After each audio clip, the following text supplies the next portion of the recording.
I'm a never Trump guy. I'm a never Trump guy. I'm a never Trump guy. I never liked him. I'm a never Trump guy. I'm a never Trump guy. I'm a never Trump guy. I never. I'm a never Trump guy. I never. I'm a never Trump guy. I never. I'm a never Trump guy. I never. I'm a never Trump guy. I never liked him. I never liked him. I never racism. I'm a never Trump guy. Xenophobia. I'm a never Trump guy. Racism. I'm a never Trump guy. Xenophobia. I'm a never Trump guy. I never liked him. I never liked him. I never. I'm a never Trump guy. I'm a never Trump. What is happening? What happened? I clicked like one button and did it kill the stream on your guys' end? What happened on your guys' end? Because on my end, it disappeared. And then I went back into the studio and then there was no live stream live. And then I couldn't re-enter the stream. How did I click a random button and it destroyed the stream? Straight to black. But do you guys see two streams? Am I on the same stream or is it a brand new stream? Because that was nuts. I didn't even click anything and it just died. Or if I did click something, it was a total accident. Staring into the abyss. Well, that happens. All right, well, fuck it. Let's set up the content, I guess. I guess that's God saying, stop yapping, start the content. God knows we have a stack day today. Crowder bits, Steven Crowder.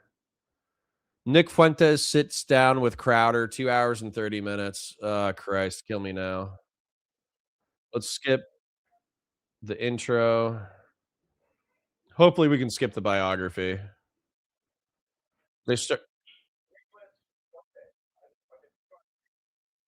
All right, here we go. My apologies. Jen Winkler says round 2. Shapingro says, what's up? Titanium Marble says, yep. Shapingro says straight to black. Black, yes, it went black. Went black, never went back. Bobby Juan Kenobi says, went black, had to go to your page to see you live again. Sucks. You're a new stream. Weird. New Connor fam says Kyle Dahl 845. Well, good to see you, Kyle. Barabas Antioch for 5, my favorite Iron Warrior, says legalize Phosphex. Indeed.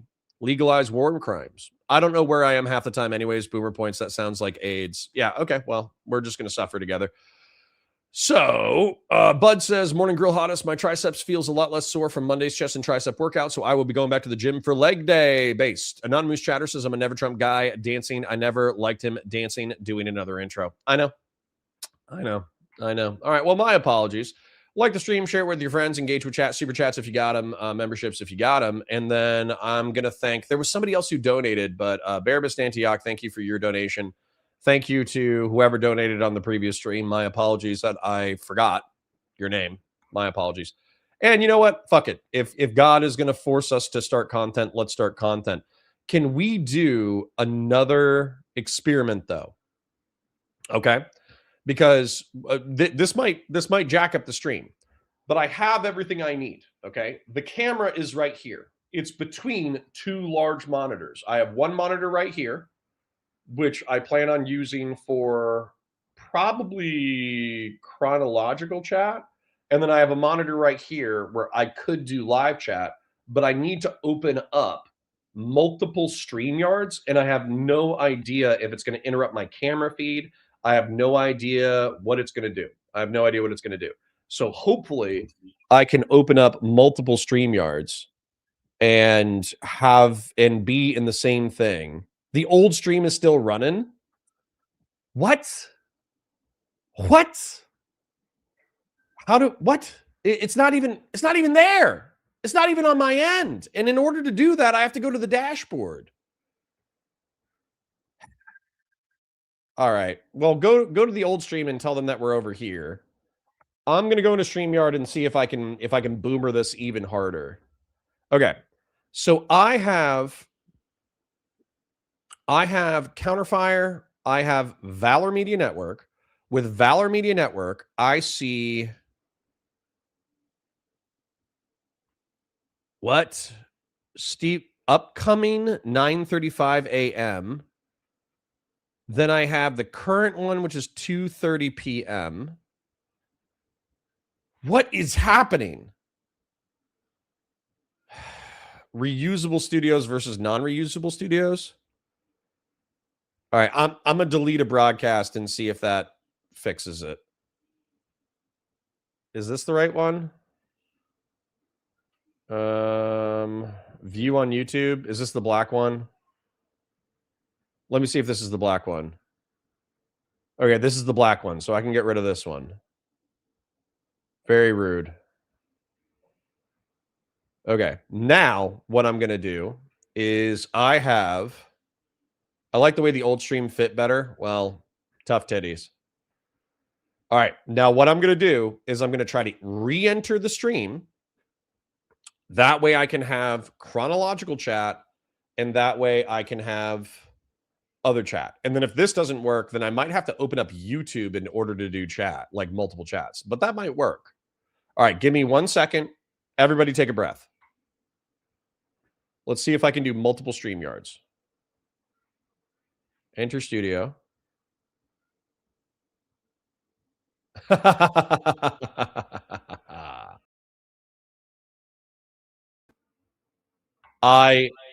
No. Wait, can I do this without an echo? No, I can't do this without an echo. What a pain in the dick and balls. All right, let's leave, I guess.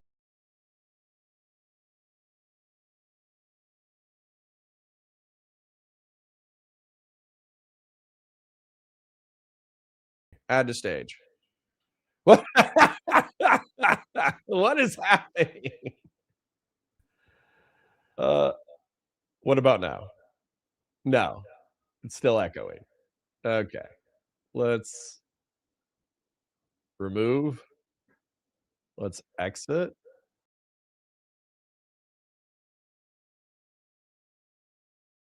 Hello? Can you hear me now? Okay, that was a nightmare. That was exactly what I thought was gonna happen. I knew there was gonna be some silly technical shit. So what's gonna happen is guess what? Guess what, YouTube chat? You are the best chat. Okay. So I'm gonna open up an additional YouTube window. I'm gonna move you guys over here.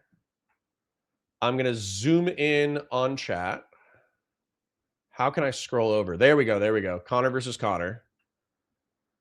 I'm going to scroll down. And here we go. Can you guys still hear me okay? And then how do I make this even smaller? How do I make this part of the screen even smaller? Laugh my ass, cloner points. Numinax, fuck you. You got my ass. Jen Winkler says, duh, audio is good. Oh, the YouTube chat is delayed. Interesting. That's interesting. YouTube chat is like 5 to 10 seconds later.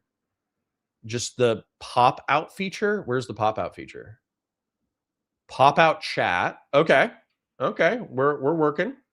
Ooh. Ooh. This is like a fucking monkey. It's like a monkey discovering fire.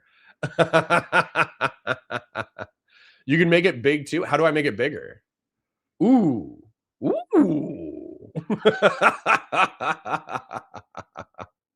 Oh no, now I made it too big. How do I make it less big? Oh no. Oh, now it's too big. Oh no. What do we do? Hold on to your butts. True. This is horrible. What did I do? Okay. I can do it now. All right. Pop out feature, pop out chat. Zoom in a little bit. Not that far. Oh, it lets me zoom in, but it doesn't let me zoom out. Why is that? That is silly. Okay. Let me click on this. What is happening? Why is my life like this?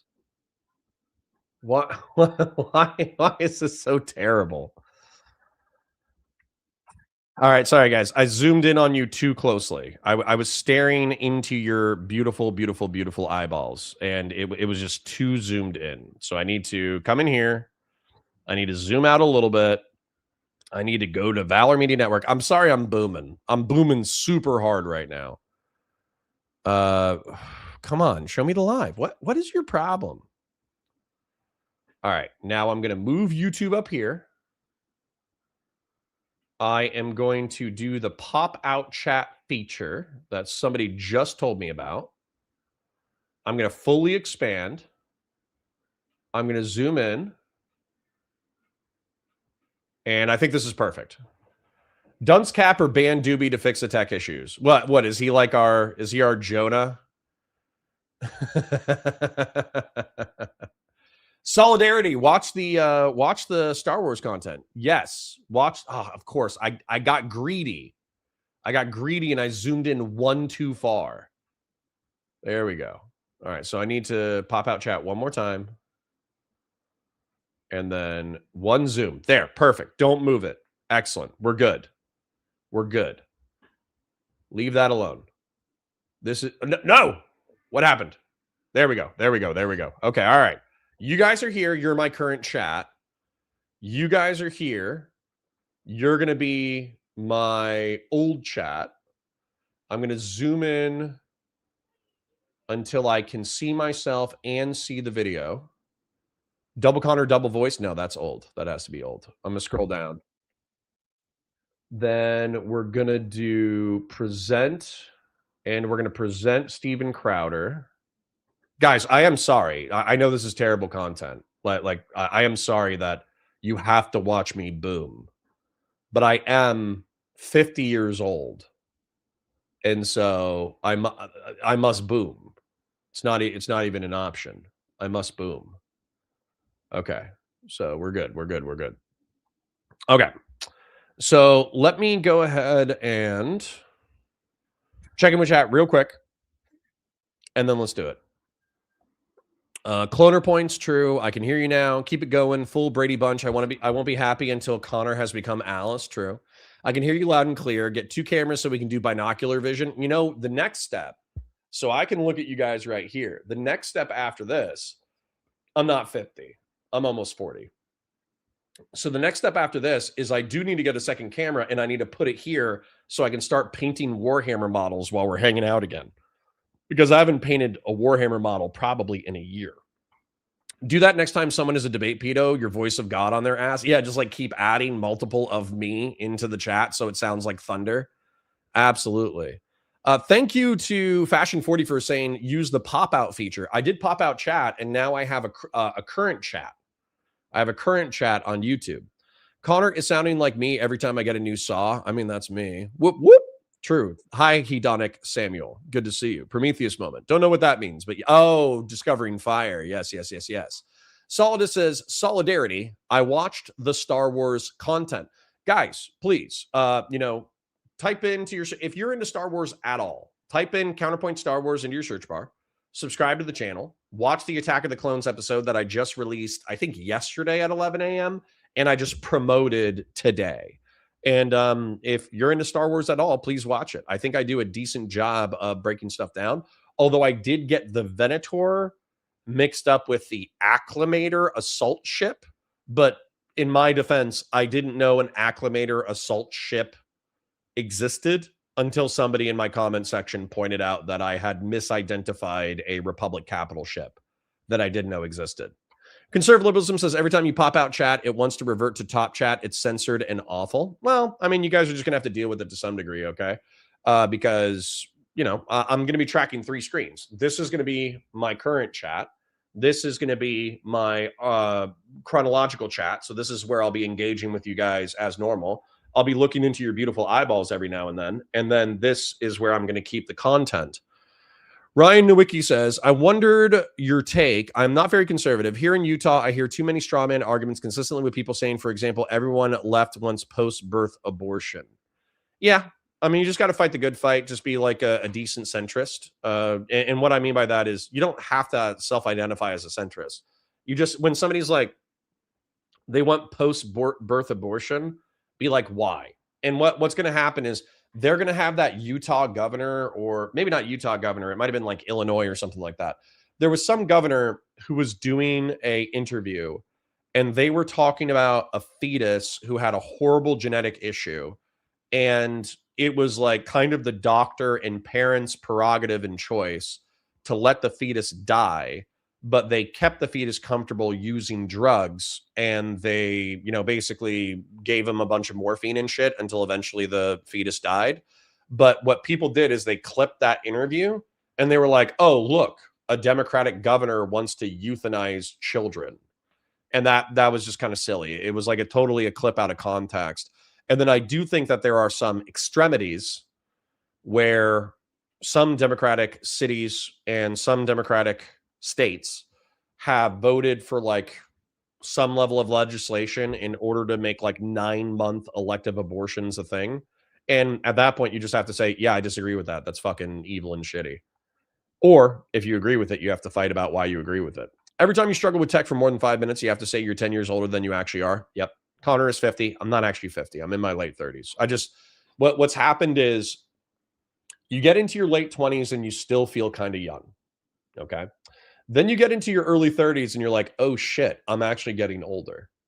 Then you get into your late 30s. And for me, anyways, the existential panic attack that I was supposed to have at 30, I'm about to have at 40. Because once I hit 40, it's not over. I obviously still have another 30 to 40 years after that, probably, especially if I take care of myself. But at the same time, it's like, it's all downhill from here. I will never be as in shape, as fit, as sexy, as fun, as cool once I hit my 40s. And I'll still try to be sexy, fun, and cool into my 40s and into my 50s and into my 60s. But I know that'll just be more like aging gracefully than it will be about actually being cool or actually being sexy or actually being fun. And so I'm just going to try to age gracefully as much as I can. Eric Dom says, since CNN partnered with Kalshi today, would be a great time to talk about how betting invades every aspect of our lives, including wars like in Ukraine. Yeah, Eric Dom. So it's true. Let me bring that up for a bit. So Eric Dom, I think, is either Visigoth or a friend of Visigoth. But in the war in Ukraine, there are people who are betting on the current cities that are falling. So they're betting on how soon Russians will be killing Ukrainians and taking over civilian cities, which is like a moral horror. What also happened was CNN partnered with Kalshi, and I think Kalshi is another like betting website, I guess, where you can bet on anything. And the meme that I saw, which was kind of funny, but it was also dystopian, was like CNN watchers betting on how many dead bodies are in the most recent mass shooting. And that's where I think it's kind of gotten bleak. Like it's really gotten bleak where we do have freedom of speech, we do have freedom of conscience, but a few decades ago, we had like stronger blasphemy laws that might have been unconstitutional. We also had stronger, public outrage laws where you could actually, be fined for insulting the public consciousness.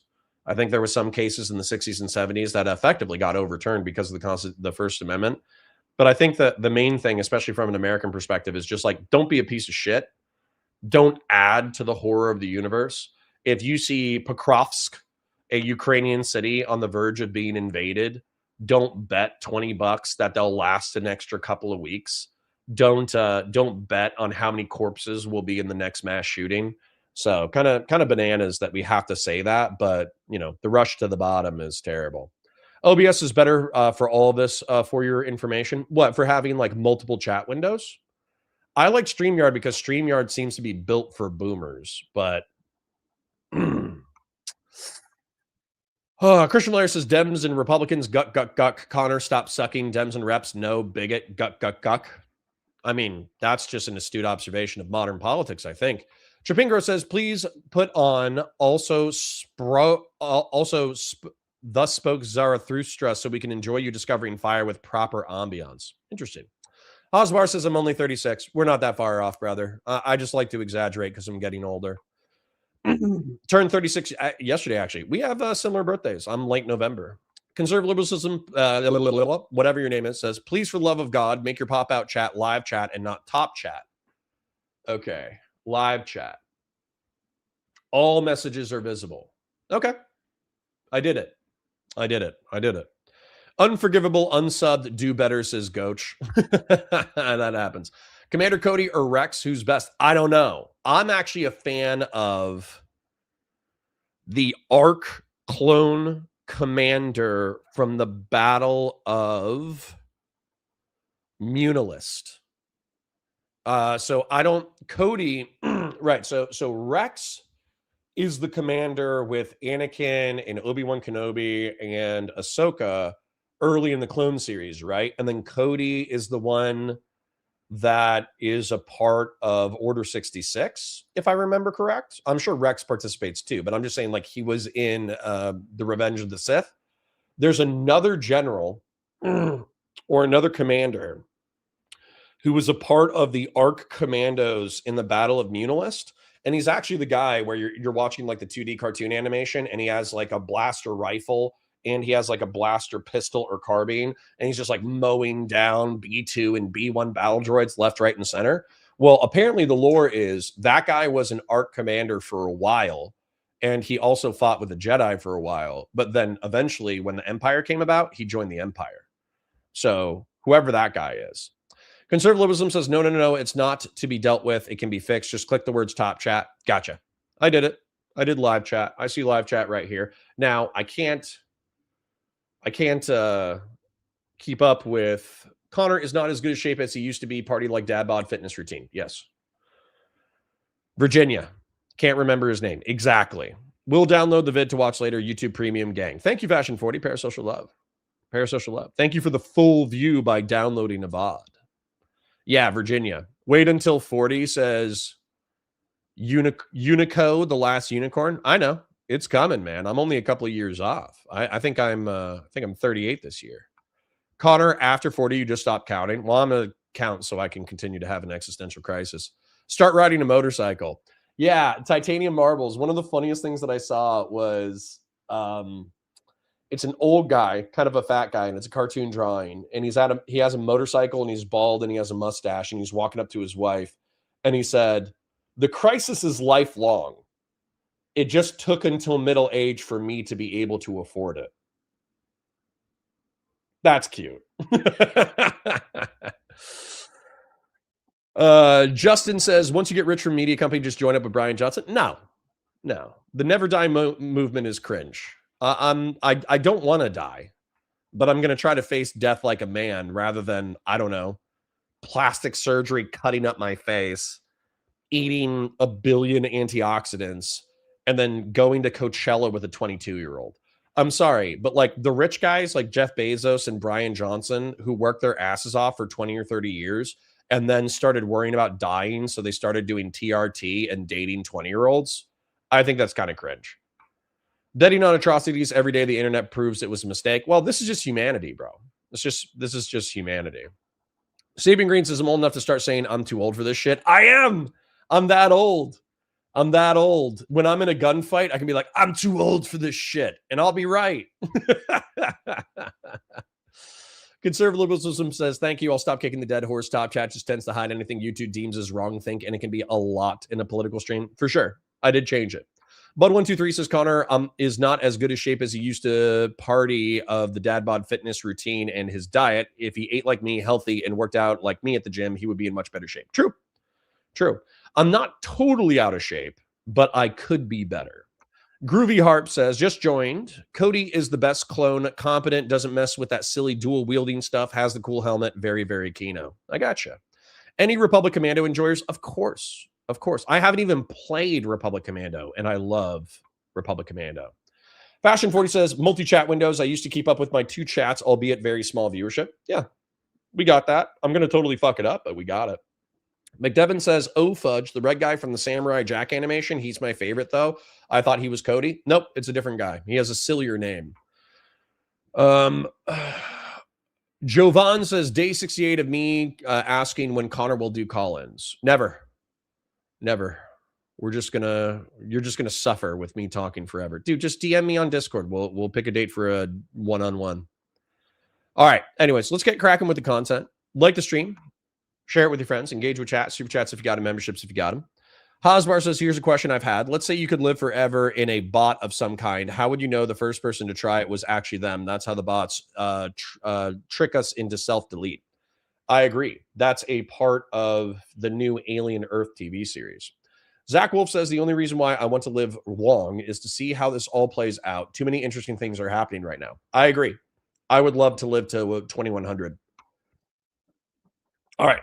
Anyways, let's go ahead and start the content. I'll be engaging with you guys, obviously, but I don't want to punish the people who come in here and they're like, Connor, just get to the content. Stop engaging with your chat. You're having too much fun. You're having too much fun, Connor. Stop having fun. So let's do an intro. Is that his framing? That's terrible framing. Anyways. Hi, guys. Welcome to Counterpoints. My name's Connor. I'm a science fiction, politics, and philosophy nerd, a Marine Corps and law enforcement veteran, and I would argue a real Republican. Yesterday, Nick Fuentes sat down with Steven Crowder for a prolonged interview. A groiper in my community says that it's actually pretty stinking good. I'm going to skip any biographical parts. I'll do a biographical summary if we need to, and we're going to check out how the Christian conservatives deal with Christian nationalist, dissident, right-wing freaks. Let's go. The Terra Grappler And G3 it's is Nitto's all-terrain tire, built to work as hard as you do. It's unmatched. Hey. Watch what nuts. Oh, it's another commercial. They owned me again. Cashews are not a nut. They're actually part of the poison. Here we go. Pouring water on you? Yeah, exactly. They got it dirty and then poured it Just on an you? angry old man. Take it! Hope he added some leaves for you. And then he'd be throwing it. So Nicholas Fuentes. Nick Fuentes is going to be on the show. I believe we're trying to ring him. He's the host of America First there on Rumble. Controversial figure. And look, I know that for a lot of people, this is a no-win proposition because... Thank you, Fahey, for the membership at the Lance Corporal level. Oh, come on, Rumble. people are mad if you platform them. You know, you have the Barry Weisses of the world, the people out there who don't want you to host anybody if they disagree or they think the views are so abhorrent. And then you have some fans or some people who might identify with Nick, who no matter what you say, you're paid for, or you're a shill. Or I just hope that we can take our disagreements at face value. And really, this is not meant to be a debate. It's meant to hopefully illuminate where we agree, where we disagree. I mean, I'll sit down with anyone. Yeah, I mean, these kinds of conversations need to happen. So many people criticized President Trump when he had conversations with leaders around the world that maybe you wouldn't like. Right. He would go meet with them and he would talk with them. And it's like, well, what else are you supposed to do with somebody that maybe people have a problem with, or they have problems with certain ideas? And you do have disagreements that you need to talk about. You need to discuss these things. Sure. Not just isolate people. So this guy, I hate to be mean, but he weirdly interacts. I forget this guy's name, but I think he's he's a show co-host for Steven Crowder, but I also think he's pretty high up in their organization or whatever. He actually responds disproportionately on Twitter. Like if you become a reply guy to this guy, there's a strong chance you're going to get a reply. I think it's good to have these conversations. Yeah. Oh, Josh is here. Yes, and I concur with Gerald's conclusion. I should have concurred. And they just, and you guys can comment, someone to feel it too. Or what? But I got thought. Any thoughts? Any last? So it's like, who? I don't need these. I had a buzzer every hit or each did it through on X. Here we go. Jillian Michaels? No. I mean, come on. That'd Not going to happen. No, that'd be like taking advice on how to use a urinal from Jillian Michaels. Although, Well, she might have some. It's surprisingly. It's etiquette. Always leave a buffer urinal. All right. Do we have our guest on the show? All right. It's time. And again, you guys can leave your comments in chat and we'll take some questions from you later on. Let's welcome to the show, Nick Fuentes. For real? Mr. Fuentes, thank you for being here, sir. Can you hear me, see me okay? Yes. Can you hear me?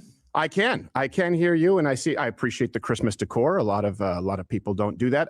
Let me get this just out of the way really quickly. Obviously on X, and that's a win. You're back, Nicholas J. Fuentes. It's America First on Rumble weeknights, right? Yes, correct. Okay, and then as I understand it, next week you are going to be on Piers Morgan Uncensored. Yes, on Monday I'll be doing. Oh shit, that's kind of wild. because this is where Nick, in my opinion, has been trying to break into the mainstream. Tucker Carlson, as much as they're probably about to talk smack about Tucker Carlson is the only reason why people are platforming Nick this way, is because Tucker Carlson was the first one through the wall. Now, although I guess PBD might have done it first, but PBD, Tucker Carlson, Steven Crowder, Candace Owens, obviously. There was another one that we watched recently where there was like another 2 or 3 large podcasts, including like Brian Martin, the weightlifting guy who's bald, but he doesn't like that he's bald because besides that, he's a handsome, muscular guy, but he's clearly very, very, very, very insecure. That guy has a huge show. Who's with this chick, Sarah Safari, and Sarah Safari is a pretty muscle girl. Very pretty muscle girl who goes on like fake dates with other creators that are actually really funny. So yeah, like Nick's been all over the place. Nick has either been all over the place or he's been near all over the place. And I have to say, this is probably like a huge moment for Nick. That he might have like crested and he might be troughing a little bit as far as like public media attention. But this is where Nick was, according to his autobiography, I'm just going to hit it real quick. He started as somebody who viewed Trump as a pragmatic weapon to use against the left and the media establishment. He wanted to break in more giga conservative narratives and also, let's be real, some Holocaust revisionism into the right-wing movement. And he had a debate in Boston University because he was the guy walking around wearing a Trump hat, getting harassed by a bunch of people back when his social media presence was really small. And then he did a debate with the college president of his class, I guess, and he stomped them. And Cassie Dillon, who I think worked or currently works for the Daily Wire, saw the debate, live streamed the debate, and there was like 20,000 live viewers or whatever. So he got a media job almost instantaneously for like right-wing news or the real right wing or something like that. But then his spicy posting against the Jews and his questions about the state of Israel eventually got him shit canned and on Daily Wire's bad list. So he went and did his own show. I think he got banned off of YouTube, so he had to move to, what was it, D Live. And then after D Live, he created his own website called Cozy TV. On Cozy, a neo-Nazi committed suicide and left him like $500,000 in Bitcoin. He was a part of the Stop the Steal movement in January 6th, and he was like deplaned and debanked for his participation in January 6th. But then not just that, what was that thing around January 6th? But he was never arrested or incarcerated because he himself never actually went into the Capitol. So he was kind of like under federal monitoring, but not fully screwed over by the long dick of the law. Then finally, what ended up happening is he was just undeniable. Even if his numbers are inflated on Rumble, even if his numbers are inflated on Cozy TV, he still gets tens of thousands of live viewers. He still gets hundreds of thousands of post-recorded views. So he has the size and relevance of a Destiny character, of a Hassan Piker character, and arguably to some degree, he might even have more reach and more clout than those guys. And yeah, so as a result, he's just kind of this undeniable dissident right-wing voice. And because he was debanked, because he was deplatformed, and he created a parallel platform that was still successful, barring Nick Fuentes getting murdered, you're just going to have to deal with him for the next few decades. So I know it's annoying. I know that Nick Fuentes content doesn't always do well as a VOD, but he's going to be a relevant voice regardless of whether or not you want him to be a relevant voice. And so this is why this moment is important, because Nick is breaking into the mainstream. Anyways, Ryan Nowicki asked an important question. Just finished setting up a Star Wars TTRPG in a virtual tabletop filled with fully mapped galaxies, scraped HD Battlefront map images for all the major planets. You into D&D stuff? I'm not. I'm not, but at the same time, I respect the hustle. I want a pure war game, not a role-playing game. I don't want to be doing all this like gay stuff, like having sex and drinking beer and all that kind of stuff. I just want like 8-foot-tall demigods of war ripping apart space bugs. Jim Baker, my favorite FBI employee. Good to see you as well, King. All right, let's continue with the content. You want to show? I will warn you, Piers Morgan Uncensored is rather censored. I don't know. In what way? How do you mean? Well, he challenged me to use the N-word on the show, and I did it 3 times, stuck the landing in front of Mark Lamont Hill. They just skimmed past it and then edited it out afterwards. So no N-word, huh? All right, I'll have to keep that in mind. Right. I'll try not to use it. If he asks you, well, would you say it, or he challenges you and you do, he pulls a magic trick where people don't hear it. I'll have to record it on my end. I'll just blast off. Maybe if I say it loud enough, they'll just play it anyway. Well, I actually did that one time, so we can give you some tips. I had a buzzer every time someone would interrupt, and he edited out the buzzer. Not him, his producers. But Nick, I appreciate you being here, man. You know, right now it's a weird time where people are trying to tell folks they can't actually have conversations, no matter how much you agree, disagree. So if it's, I'd like to kind of set what my expectations are, because I did hear that you said you hope this would be friendly. That's my goal too.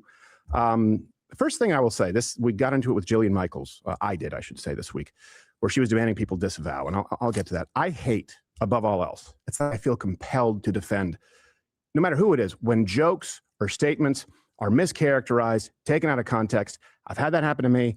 I think it's happened to you quite a bit. I don't want to do that. All right. Hopefully, I think, neither one of us does that. And I also really hate seeing gang ups. And that's why I killed the mics. If anyone here, I really didn't like seeing what happened with Candace and Tucker, especially after you appeared with Tucker, and it seemed pretty cordial.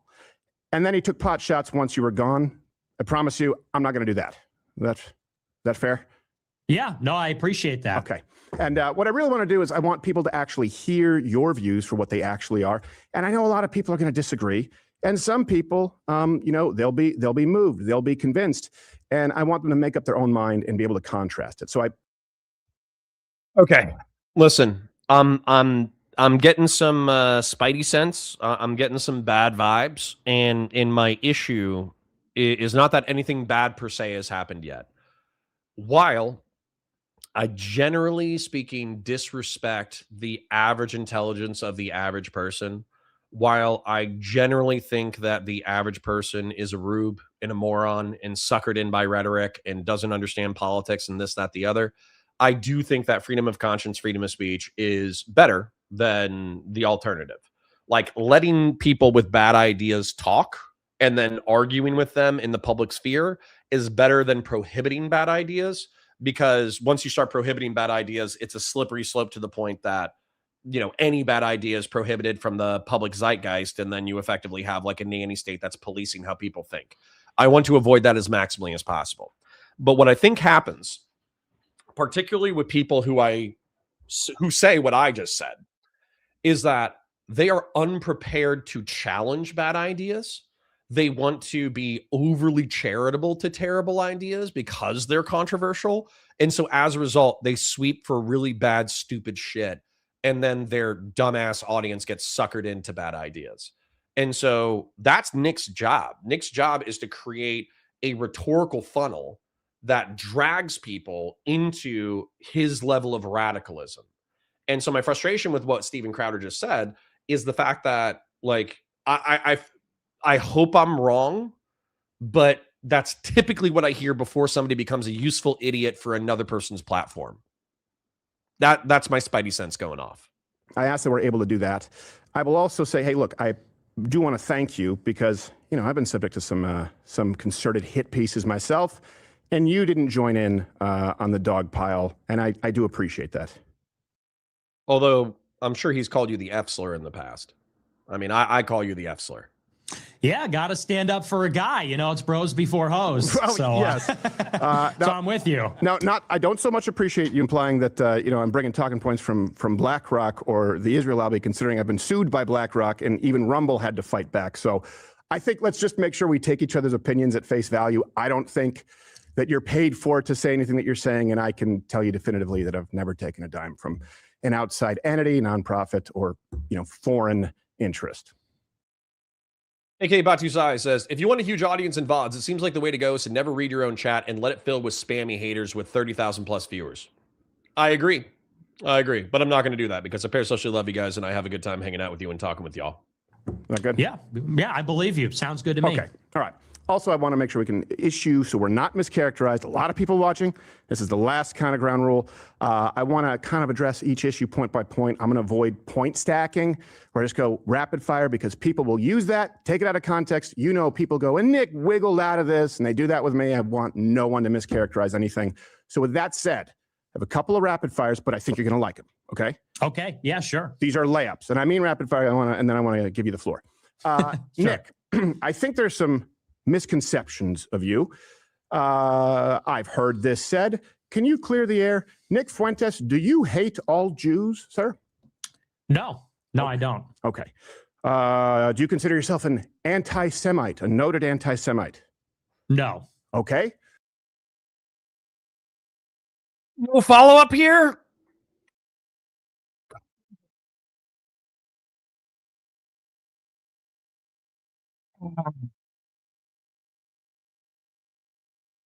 For the sake of flow, I won't draw, but realistic, I might start drawing in a moment.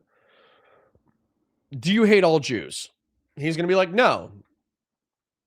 One of my producers is Jewish. One of my best friends and producers is Jewish. What he neglects to mention is that he's ethnically Jewish. He has matrilineal lineage through his mom in order to be a Jew, but he is, oh shit. I forgot that I had a Paul Jung debate in 30 minutes. Shit, we're not going to get anything done today. My apologies, chat. Anyways, sorry, my title's misleading. But yeah, so he's neglecting to mention that he doesn't hate a Jew who converted to Catholicism. Okay? Then, do you consider yourself an anti-Semite? Well, he's obviously going to say no, but I'm sorry if you're talking about the fact that, God, no, I can't deal with it, Jen. Sorry. You can go, you can run away to one of your other liberal boyfriends. But but he talks about international Jewry. Like, no offense, but anybody who talks about like international Jewry is going to be considered an anti-Semite by anybody else, because the narrative is that you have the state of Israel with 7 million people. You have the United States with 7 million people, 7 million Jews. You got 2 million Jews who are international.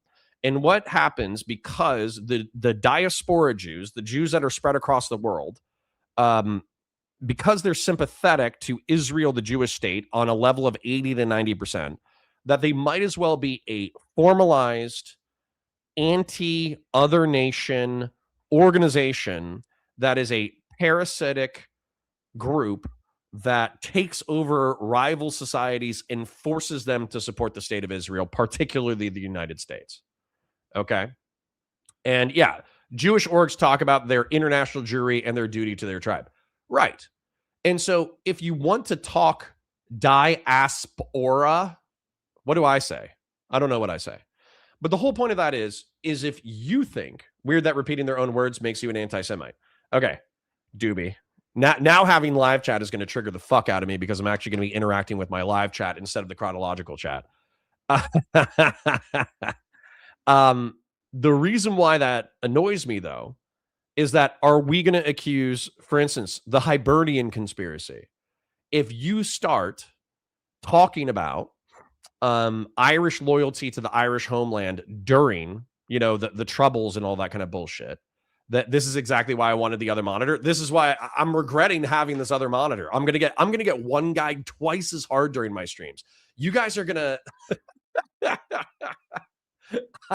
We are no longer streaming. Like streaming involves like reacting, breaking stuff down, doing all that kind of stuff. We're no longer streaming. I'm just interacting with chat the entire time. Yeah, we're going to make Connor become Chud. I'm going to be worse than Chud Logic because I know half of your names.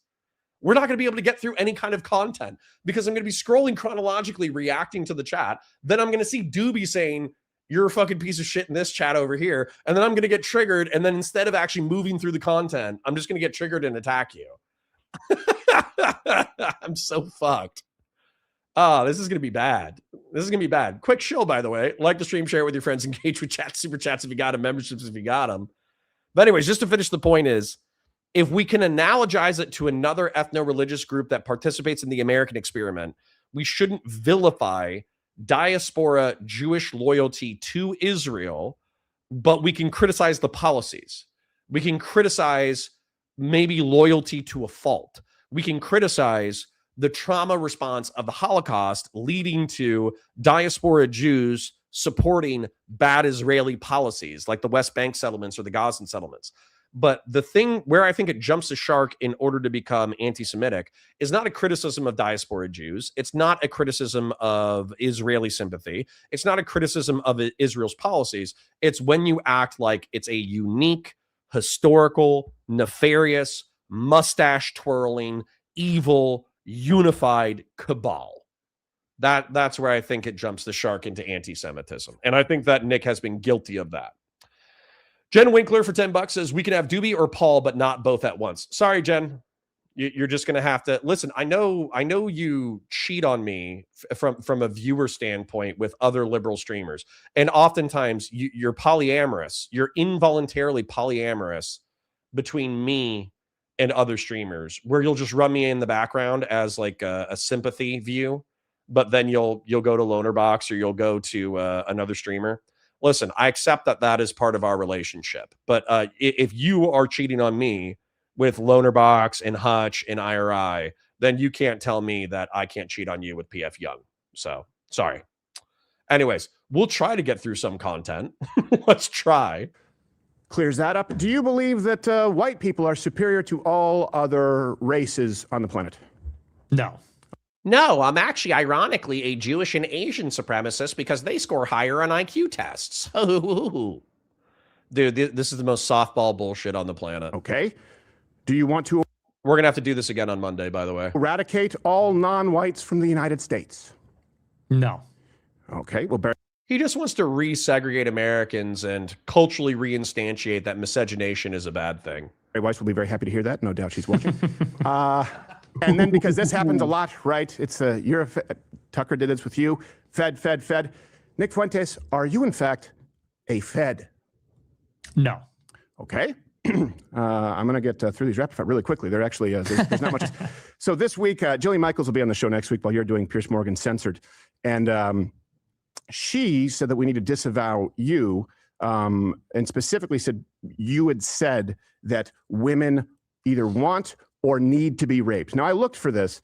I have not found as a matter of prescription from you, correct me if I'm wrong, that you believe women should be raped as a matter of policy. Do I have that right?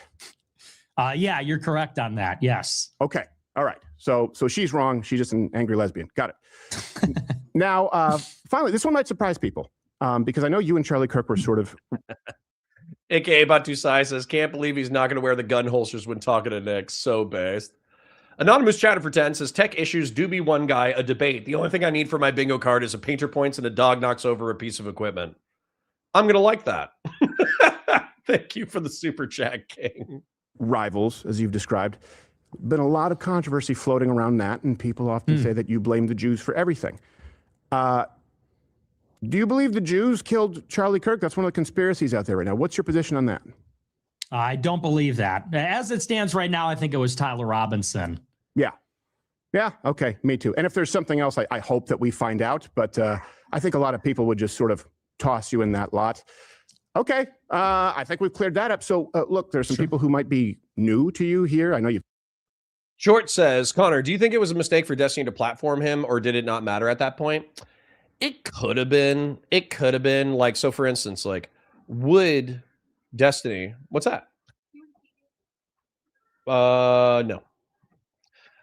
Would Nick have quit if Destiny hadn't talked to him? Maybe. There's like a really small chance that maybe if Destiny hadn't talked to him, maybe he would feel like he wasn't breaking into the mainstream enough. Therefore, because Destiny talked to him, because he was talking to people like Sneeko, because he was talking to people with Rumble, because he was talking to this, because he was talking to that, maybe he would have quit the game and we wouldn't have to deal with Nick Fuentes and the America Firsters. But the truth is that sentiment still existed. I no longer view like individuals as necessarily like the great men who change history. I think that you should, like on an individual level, you should view yourself as a moral agent who's capable of manipulating the world. But I also think the material conditions have to be present in order for you to capitalize upon.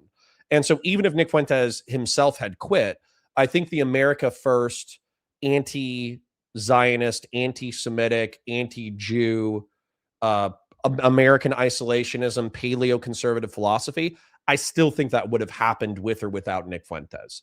Nick Fuentes just stayed in the game long enough to capitalize on it, and I think Destiny probably assisted that.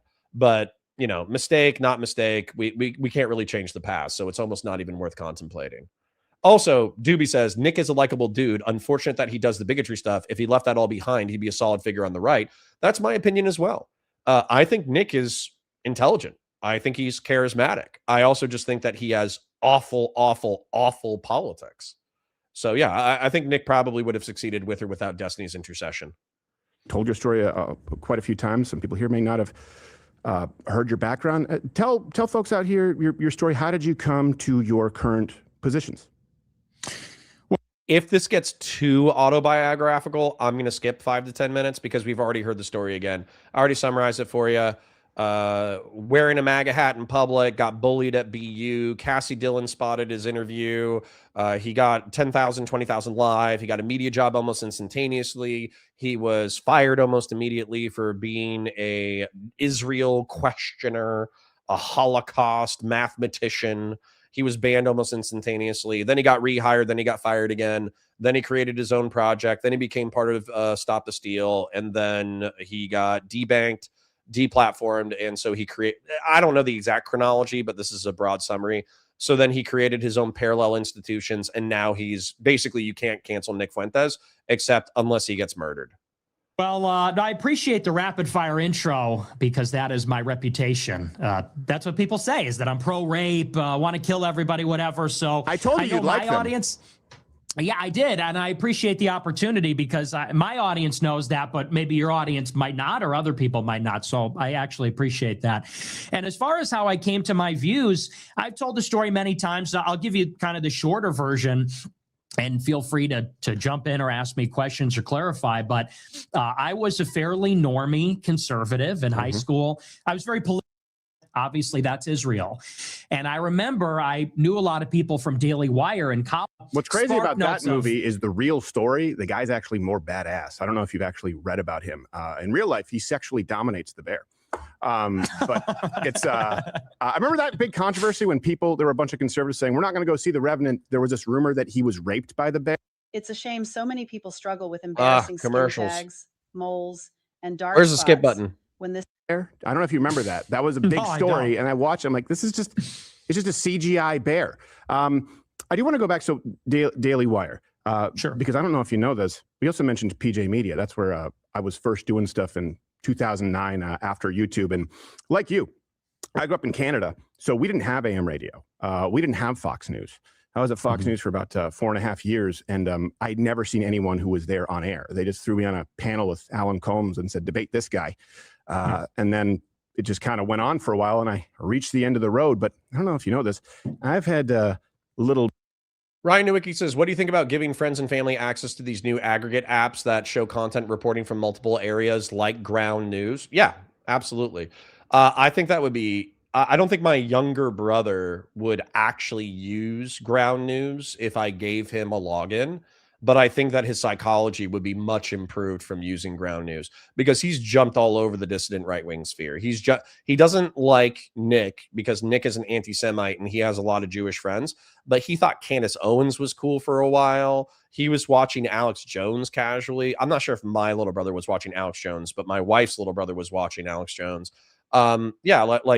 Listen, a conspiracy theorist can be right about a conspiracy every now and then, but realistically, they should see multiple perspectives on the same story. Do you guys remember this, by the way? Do you remember that effectively what happened was maybe about a month ago, all the conservative outlets reported that there was like a 96% certainty based off of gait analysis, meaning like they use cameras to look at somebody's walk, that a lesbian DC Metro police officer was the pipe bomber for January 6th. And then she had joined the CIA thereafter, proving that she had effectively tried to pipe bomb the January 6th incident on behalf of the CIA. and then had joined the CIA as a part of her deal. That was like a month ago. Like all the conservative outlets were sharing that. And then less than a month later, they have a new guy in custody and they're like, oh, he's a leftist anarchist. Okay. So how did you flip the narrative so aggressively, so fast, and have no cognitive dissonance that these people might be fucking lying to you? And so January 6th, the peaceful protest? Nice. Who said that? Josh CFC. Good one. Good one. I like having a live chat. It's going to take me a minute to like adjust to live chronological content, but I'll get it down. I'll get it down. It's just going to take some time. So anyways, yeah, Focus Lady says, why don't people read original sources? Because that's half the fun. Half the fun is just reading the titles, not reading the article, and then just regurgitating the titles as if you read the article so you can pretend that you're smarter than other people. That's what like 80% of political commentary people do. Josh CFC says, I'm a fan, Connor. I'm a Destiny viewer, but a fan nonetheless. Well, thanks, Josh. That was hysterical. Like just to kill the joke by explaining it, I heard it in the Epstein, the financier. I don't know if you meant it that way, but that's how I heard it in my brain. Anyways, back to the content for the sake of flow until I figure out how to balance chronological chat, current chat, content. Let's just flow for a second. Bit of a, I guess you could say, turbulent history with Daily Wire myself. Not for the same reasons, but I will say this. There have been some things that I haven't talked about publicly regarding Daily Wire. People knew the contract issues. But I know you've used the term gatekeeping, and I can tell you that was something that bothered me behind the scenes too. Let me ask you this before we get to that. Hi, Lindy. Because it sounds like you're saying, and this is something that I kind of seen, I've kind of watched you develop a little bit, and I can understand why someone who's young, I hate to use the term lashes out. I'm not going to put you on a couch and ask about your mother, but I can understand why you'd be upset. Was this, though, when Ben Shapiro was saying that, was it before or after the sort of what he would classify as targeted harassment campaigns from the Groypers, like, bombarding his events, and a lot of conservatives were being, doxxed and swatted? I'm not holding you responsible for that, but that happened quite a bit. I know you've been victim to it yourself. Was his blacklisting before that, so that your sort of campaign or your fans' campaign was a response, or was it after? It was completely before. Okay. So just for the timeline, it was December 2016, and I didn't start my show until February 17. So it's before I even had a show, before I was anybody, before the Groypers were even a thing. Groypers came around in 19, so it was way before. Okay. Because I did have the Groypers show up to like a comedy event. This happened a while ago, and they just sort of went away, and they were under the impression, I don't know if you said this, that I was like an open borders cuck. And it kind of fizzled out where I was like, well, no, I'm not. So, sorry I'm interrupting the flow, but Doobie says a society of me would be a brutal hellscape because they'd all fight for dominance, Highlander style. And then Hosbar was saying that a society that was purely Destiny's would be a degenerate society that falls apart. Yes, guys, welcome to liberalism. So liberalism says, capital L liberalism, not blue hair liberalism, but normal liberalism, is that have your freedom of speech and freedom of conscience. Have the right to self-defense up to and including against a tyrannical government. Have a government that actually respects your rights as an individual and has to prove beyond a reasonable doubt that you are guilty of a crime, and also can't torture you. Like, it puts limits on the government so you can be a free individual. And so what happens is Destiny is free to be Destiny. Doobie is free to be Doobie. I'm free to be me. My wife is free to be her. And once we start imposing on each other, that's where it gets a little sketchy. And so we have to balance individual freedom against responsibilities and duties. So I think that because liberalism, aka Batu Sai for 10 says, got a raise yesterday. Thank you, King. Thank you for the super chat. But that's where, for me, capital L liberalism is correct, because we can all live in the same society without killing each other. If Destiny said everyone has to be like me, everybody has to be a sexual degenerate, everybody has to do drugs on occasion, everybody has to be a debate lord, number one, society would get super lame super fast. But then number two, we would have a demographic collapse worse than our current demographic collapse. If Christian conservative seized power and forced everybody to be a Christian conservative, we wouldn't have good music. And if Doobie seized power, we'd all be fucked. So, anyways, that's why capital L liberalism is based. It allows all of us to be who we're meant to be. Anyways. We should close the border, and I think we should deport people who are here, not only illegally, but have stricter immigration, period. That's not a new view for me. So, yeah, I could see, though, how people, if it was under false sort of pretense. With Daily Wire, here's what I experienced. Now, I don't know about your timeline. I know Cassie Dillon posted some receipts saying, like, this is not accurate. But I would imagine you were giving general timelines and people to sort of paint a picture, right? Mm-hmm, yeah. Yeah.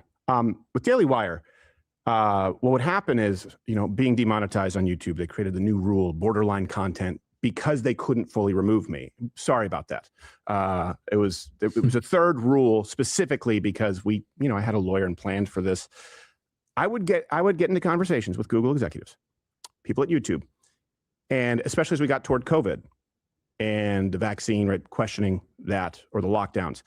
I would have people very high up at Google, YouTube say, well, we don't have these kind of problems with Daily Wire. And I said, well, I'm not. And without getting into any private information, there were conversations that took place, and that was something that really rubbed me the wrong way. It was sort of, you'll kill us last, right? And they famously bragged about spending more money on Facebook and Google than anyone else. And then there was pressure being applied from YouTube to sort of step in line. So I can corroborate that was something I experienced behind the scenes, if that helps illuminate it at all.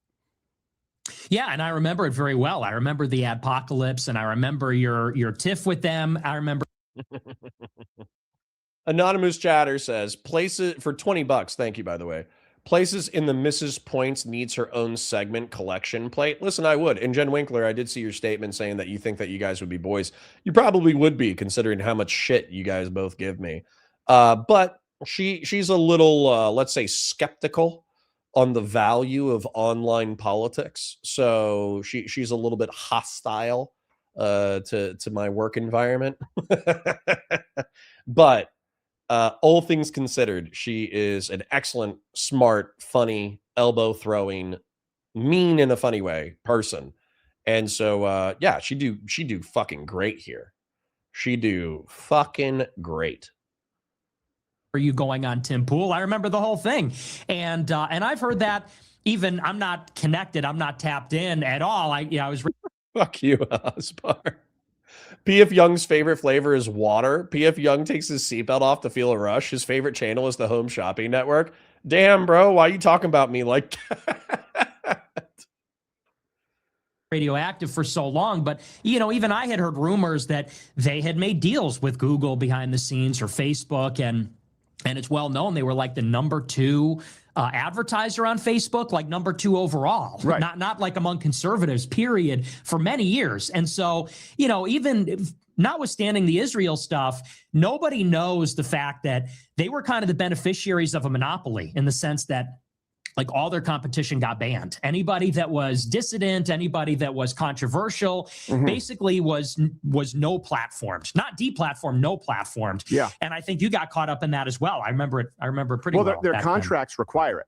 And by the way, I was never the one to release. Just to be clear, there are some people there who I'm friends with. Jeremy Boring was never one of them. The contracts necessitated it, right? Where they would penalize their own creators. I believe it was 25% for the first YouTube suspension, 15% more, another 50. If you read the contract, 15% for Facebook suspension. And so my issue wasn't the money. My issue was like, well, first off, this would be 110% penalties for me, because I'm literally suspended from all these places right now. But this is de facto doing the bidding of big tech. And that's the reason for it. I didn't like being put in that position, but yeah, so I can understand it. I can understand why a young guy would feel betrayed or feel hung out to dry. And I think that might explain it quite a bit, even if we disagree with your views. Like I told Ben Shapiro in 2016, 2017, I don't think we should be giving any money to Israel. Now, unlike you, I support them over Hamas morally, but I think we should stop funding all sides of the war in the Middle East. And hopefully you find that a reasonable position, whether you agree with it or not. I don't think that's extreme. And Ben didn't seem all too bothered by it. But Sorry, this is where this content feels a little bit dishonest. The reason why Ben Shapiro wants to financially disassociate Israel from the United States is so Israel can do whatever it wants to do. That's why. That's why if like, let's say that the Palestinian Authority in the West Bank starts shooting rockets into Israel proper, or a few terrorists, start shooting AKs into Israel proper. Because according to Mossad, a guy that we talked to a few times, they're geographically capable of doing that. They're capable of just like raining rockets and raining gunfire into Israel proper. So with an American money going to Israel, not only do we get weapons research and development, but we also have a little bit of leverage to say, hey, if you go too far, then we're going to take away $4 billion, which realistically isn't that much for the Israeli budget, but $1 billion is a lot of money, right? And it's a lot of tech and it's a lot of access. So, but I think Steven Crowder's point and Israel's point is, and Ben Shapiro's point, is that they wouldn't disassociate culturally, politically, economically, whatever, in order to be more sane. They would disassociate from the United States so they could do whatever the fuck they wanted to do when they wanted to do it. Doobie says, did you watch a segment about black people recently? I thought it was really interesting, Hasbar. Not so much what he was saying, but the reactions to black people on YouTube who watch it. Oh, the Nick Fuentes segments? Yeah. I wouldn't mind taking a look at that. Now, I hate to do this because this is schizophrenic, so you're just going to have to forgive me for a bad content day.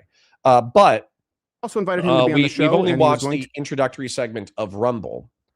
But I think what's actually going to happen is, here, Send Patriarch. I'm about to doc Send Patriarch. Let me go ahead and take him off screen. But what's going on is we're supposed to have a call with Paul. So I kind of forgot that today was Friday. This entire week blew by. I was kind of distracted by, and let me make sure that it's 11 EST and not 11 whatever. Good to start in a few minutes after 11 EST, 1 hour from now. Yes, King. Yeah, okay. Then let me just jump into a call with PF Jung, I suppose. PF or Paul. Yeah, I think that's him. And call me when ready. I'll leave that down there. And I'll just engage with chat for a minute while we're waiting. So I'm sorry for the bad content. I'm sorry for the misleading title. I'll actually change the title real quick. Woke Right with Paul Jung. Or PF Jung, and then Fuentes in the morning, and then Valor reacts. But what happened, guys, just from my perspective, I'm sorry. I really did not mean to mislead you. I woke up today. I got slightly caffeinated. I saw that Shuan had allegedly dunked on Hutch. I thought that would be interesting content. I saw that Nick Fuentes did an interview with Steven Crowder yesterday. I was just like, that's the content that I'm going to do, because both of those could easily... Send me the link on X, be on in 5. Okay, just kidding. I saw your Discord message. Yeah, I could just do Discord. Although, should we do StreamYard? Is there a different... Yeah, let's do StreamYard. Let's do StreamYard. StreamYard's better. Actually, let me do the invite. How do I invite? Let's go down here. Sorry once again. My apologies for being shit at content. Invite guest. I'm doing my best. I promise I don't suck on purpose. It's a pure accident. Anyways, so I sent him the link, so that should be good for everybody. Let me move you guys back over here, I suppose. Although I could just... I don't know what I'm doing, guys. I don't know what I'm doing. I'm scared. I'm confused. I'm angry. I have no idea what I'm doing. Okay? I got the monitors. I set up the monitors. I got my Bob Ross wig. I started wearing my Bob Ross wig. I was interacting with chat. You guys have been incredibly gracious with your super chats and your donations for months now. Since September, you guys have been absolutely incredible with your viewership and your financial support. So I'm just like, I'm a confused baby. I'm a confused, angry baby, just flailing at life. Games are for kids for 20 says places in the Mrs. Point segment. Okay, I did read that one. Good. All right, so my apologies for being all over the place. I'm going to engage in... I'm just going to go through chronological chat and then look at current chat a little bit while we're waiting for Paul. Paul's going to jump in the next couple of minutes, and I think we're going to talk about the woke right a little bit and Douglas Murray. Christian Blair says, is there any lefty streamer streaming now? No, I just like to blame them. I like to blame them for my liberals being disloyal. So whenever a liberal cheats on me with a lefty streamer, I get upset. This is the whole problem with hyphenated Americanism. Okay, Doobie, I agree with you that should be the outcome. So, for instance, like Irish support for Irish rebels during the Troubles or during the 20th century for Irish Revolution back home probably instigated some bad sentiment between them and American Anglos. And as a result, there was like ethno-religious tribalism that led to violence on the American home front. And ultimately, Americans should just think of themselves as Americans, particularly over the long term. Now, that's the ideal, and we should push for it. But I also don't resent my own ethno-religious group for supporting their ethno-religious group back home from their country of origin against what they viewed as tyranny. The same way that, weirdly enough, I don't resent the Palestinians supporting Palestine. I resent their support of terrorism, which I view as like violent asymmetrical warfare against civilians. Numanak says Cotter subconsciously referred to himself as a liberal streamer. Ladies and gentlemen, we got him. You say that, but then all the liberals cheat on me. If I was a liberal streamer, why wouldn't I be their favorite liberal streamer? Why do they cheat on me with other liberals if I'm such a liberal? Patriarch says, I don't cheat on you, and I tell you that you can't talk to PF Jung anymore. No. Nice. Bink says, out of many people, one polycule. That's what I feel like. That's what I feel like. Doobie says that makes no sense. Why does it make no sense? Why does it make no sense to say the Irish can vaguely support Irish independence and Ireland in the Troubles, the 1980s anti-American, anti-English asymmetric warfare, but blowing up civilians is bad? Matter of fact, that's exactly what happened. Like the IRA blew up a couple of like adolescent kids who were a part of the royal family, and they lost broad support from the Irish people.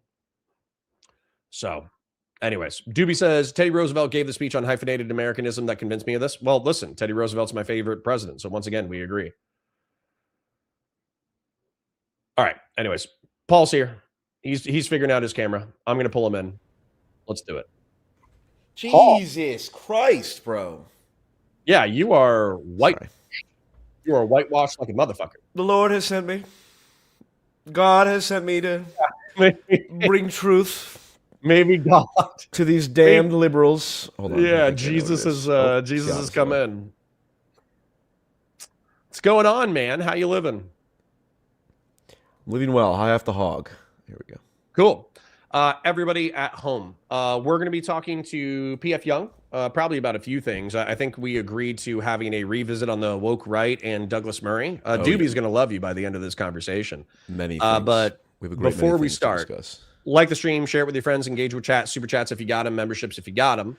I'm going to go ahead and thank Anonymous Chatter, aka Batu Sai, Anonymous Chatter again, Jen Winkler, Fahi AF, and Barabbas Antioch for your financial support so far this stream.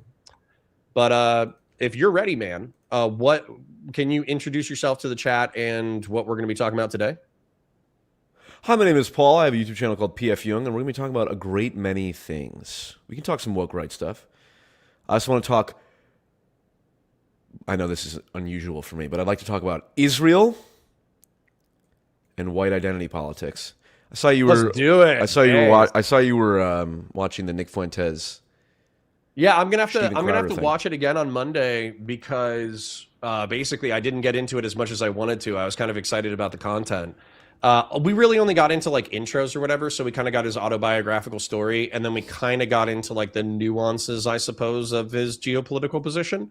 But that's where that's only as far as we got. We didn't get into the meat and potatoes, unfortunately. I'm not going to be able to turn that into a segment. Well, you know, if cancel culture wasn't a thing, you wouldn't have created Nick Fuentes. I don't think that's true at all. I think Nick Fuentes would have done exactly what he did regardless of cancel culture. You think so? I think if anything, cancel culture has made him stronger. But he still would have done the same thing. Yeah, I'm saying of course cancel culture made him stronger. Cancel culture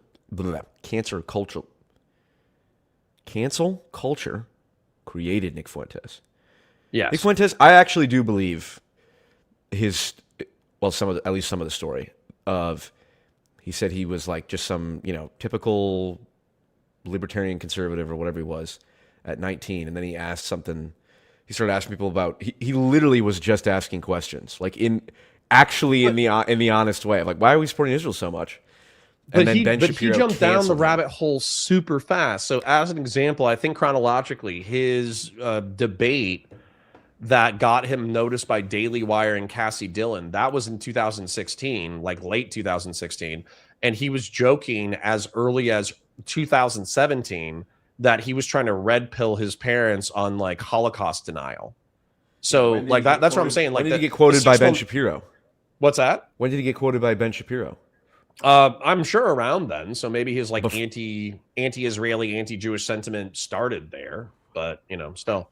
Focus Lady gave $5. Hedonic Samuel for 10 says, "Hello, Paul," in JJ McCulloch's voice. Hello, Paul. Okay, but anyways, regardless of whether or not you think that I think cancel culture arguably made Nick stronger because it allowed him, when he was debanked, he didn't quit creating content. He just figured out a way to get money. When he was deplatformed, he didn't just quit media. He just figured out a way to reach his audience, not reliant on major media stuff. That's why he's successful. For every 10 Nick Fuenteses that might have existed, 9 of them quit. Nick Fuentes was just dogged enough to not quit. Sure. And so I understand the sentiment behind people who said that he should be debanked. I understand the sentiment behind people who said that he should be deplatformed. But I think that you and me and a bunch of center-right guys, probably in 2020, 2021, we were all arguing that social media maybe was ostensibly liberal and progressive, but it had strangled discourse so aggressively that the right wing was going to come back with a vengeance. And now we're living in the vengeance of the right wing, particularly after Elon Musk bought Twitter. That's fair. I'm not really... Well, there's many things to talk about. Nick Fuentes' origin story. To the degree that he is giving the honest account, or rather a true account, which I tend to believe because a lot of what he says is like public. You can just kind of like confirm publicly. You know, like tweets and timelines and all that. Anyway, the point is, listen.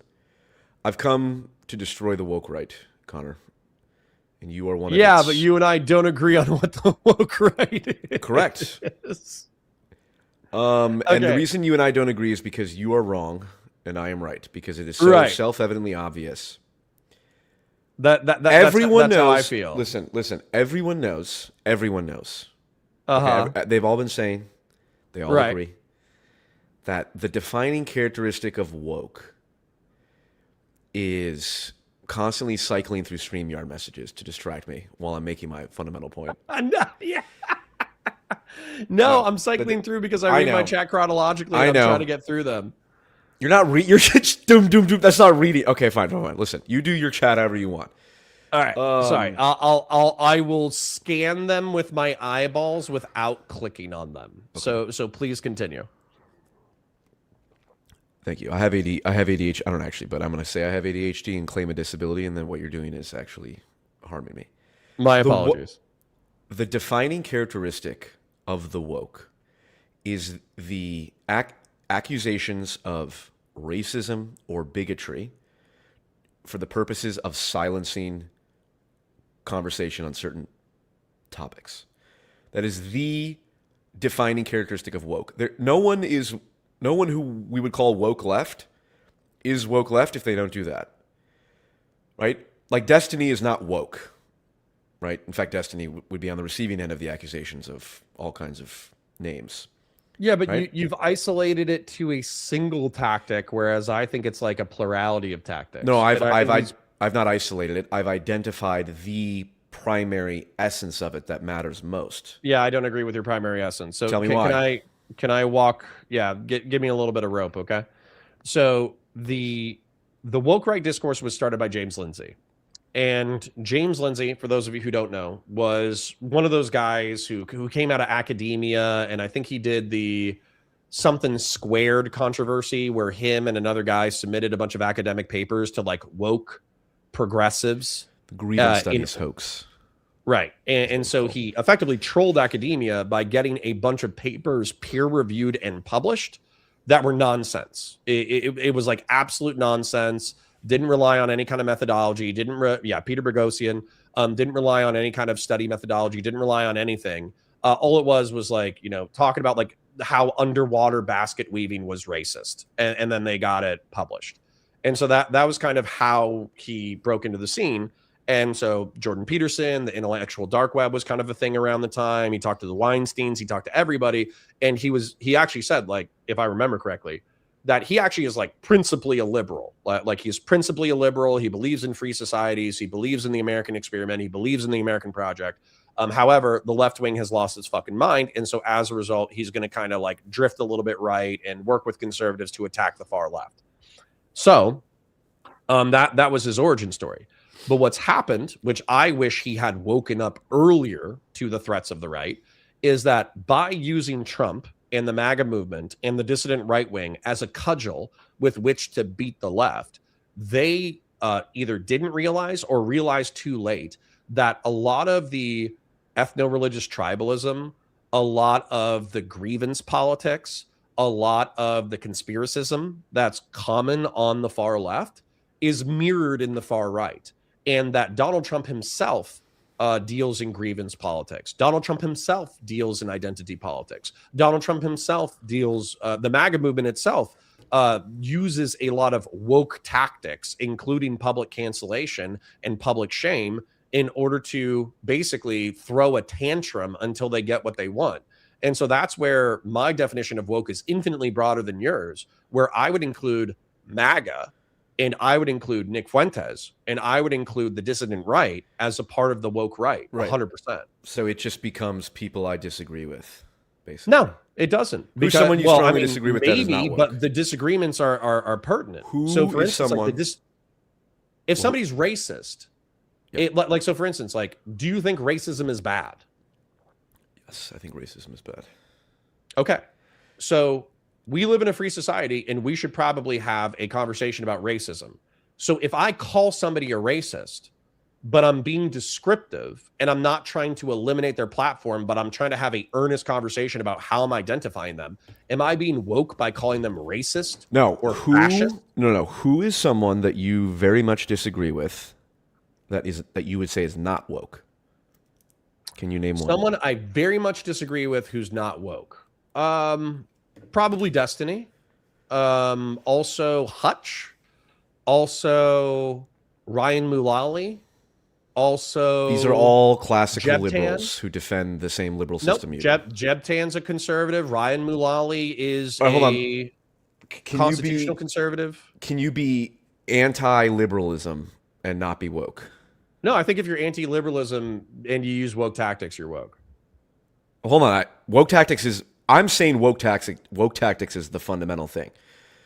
Not... the philosophy is... Like, look, people say...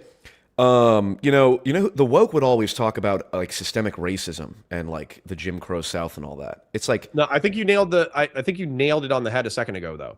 Can you be anti-liberal and not use woke tactics? Yes. I don't That's think me. so. I'm post-liberal. But how do you... Well, you might be woke, so let's talk about that. Oh my God. No, I'm not woke because I don't silence you and call you racist for wanting to... Okay, but what's like the core component of how do you define? Because I'm using like capital L liberalism. Okay, I'm talking about the philosophy or the ideology. Yeah. How are you defining liberalism in your mind? Hold on, I'll get to that in a second. What we're having here is this is one of the great things about these conversations is we're arguing about which is a better definition, which by definition.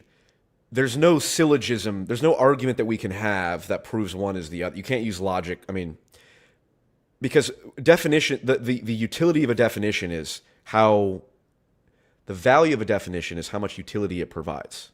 Okay, and we actually you can't measure utility just in an honest, in a back and forth conversation. My point is, if I go out in the world and I ask everyday people, because woke is a very generalized term. Right? Yeah.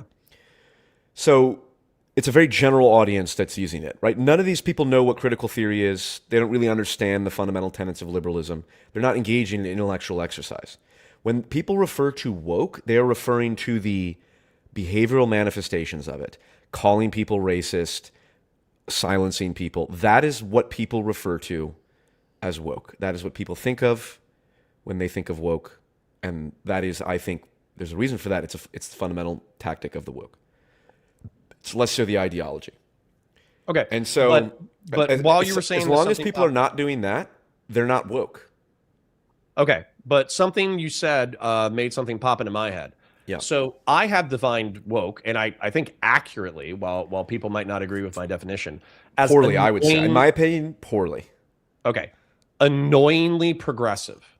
And what I mean by that is progressivism oftentimes also throws out liberal concepts, also throws out like innocent until proven guilty, also throws out freedom of conscience, freedom of speech, and then it engages in grievance politics and the hierarchy of oppression and all that kind of stuff.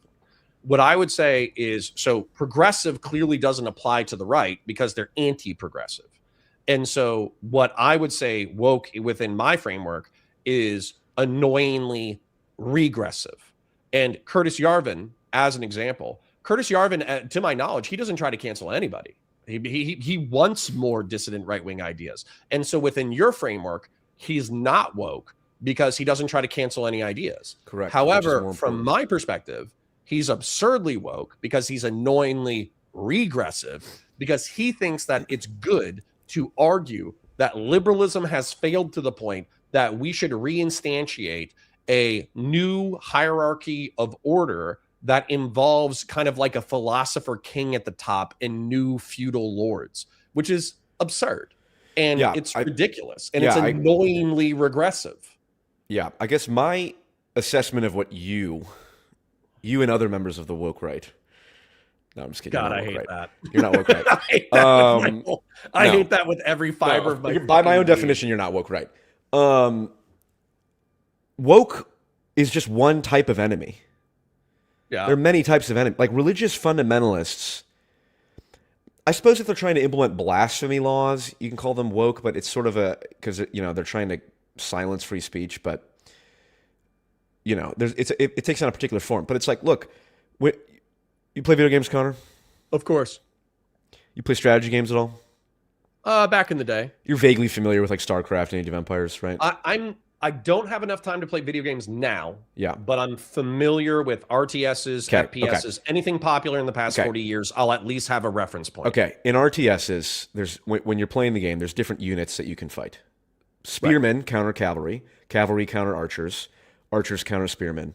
It's a big rock, paper, scissors thing. Like there's many different things. So when you're fighting your opponent, he might have 5 different unit types. Woke is one of and if we're just going to say enemies of me or people who I'm opposed to politically, woke is one form of it. What I see happening is usually from liberals is they're just putting everyone in the same category. Everyone who's opposed to me is woke. And I just think you lose the meaning of that in a way that's relevant, because if you're saying if someone's like, wait a minute, Tucker Carlson's woke. Tucker Carlson's big on free speech. Tucker Carlson doesn't call people racist if they want to talk about a certain topic or something like that, right? And which in some sense, I'm happy to give you as much rope to hang yourself with. It's like if you want to use a bad definition that limits your ability to get your message across, that's fine. You're a filthy liberal, and liberalism has failed. And I'm seeking to move into a beautiful post-liberal utopia. That's what we need. Let's talk about that. Yeah, that's the next step. So let me ask you a question. I don't view Tucker Carlson as genuinely. Maybe I would have to sit down with the man. But the way that Tucker Carlson operates in my mind is that he was a conservative and probably like a normie conservative up through maybe the past 5 or 10 years. And then within the past 5 or 10 years, he probably read Buchanan and a few paleo conservative people and a few dissident right-wing people.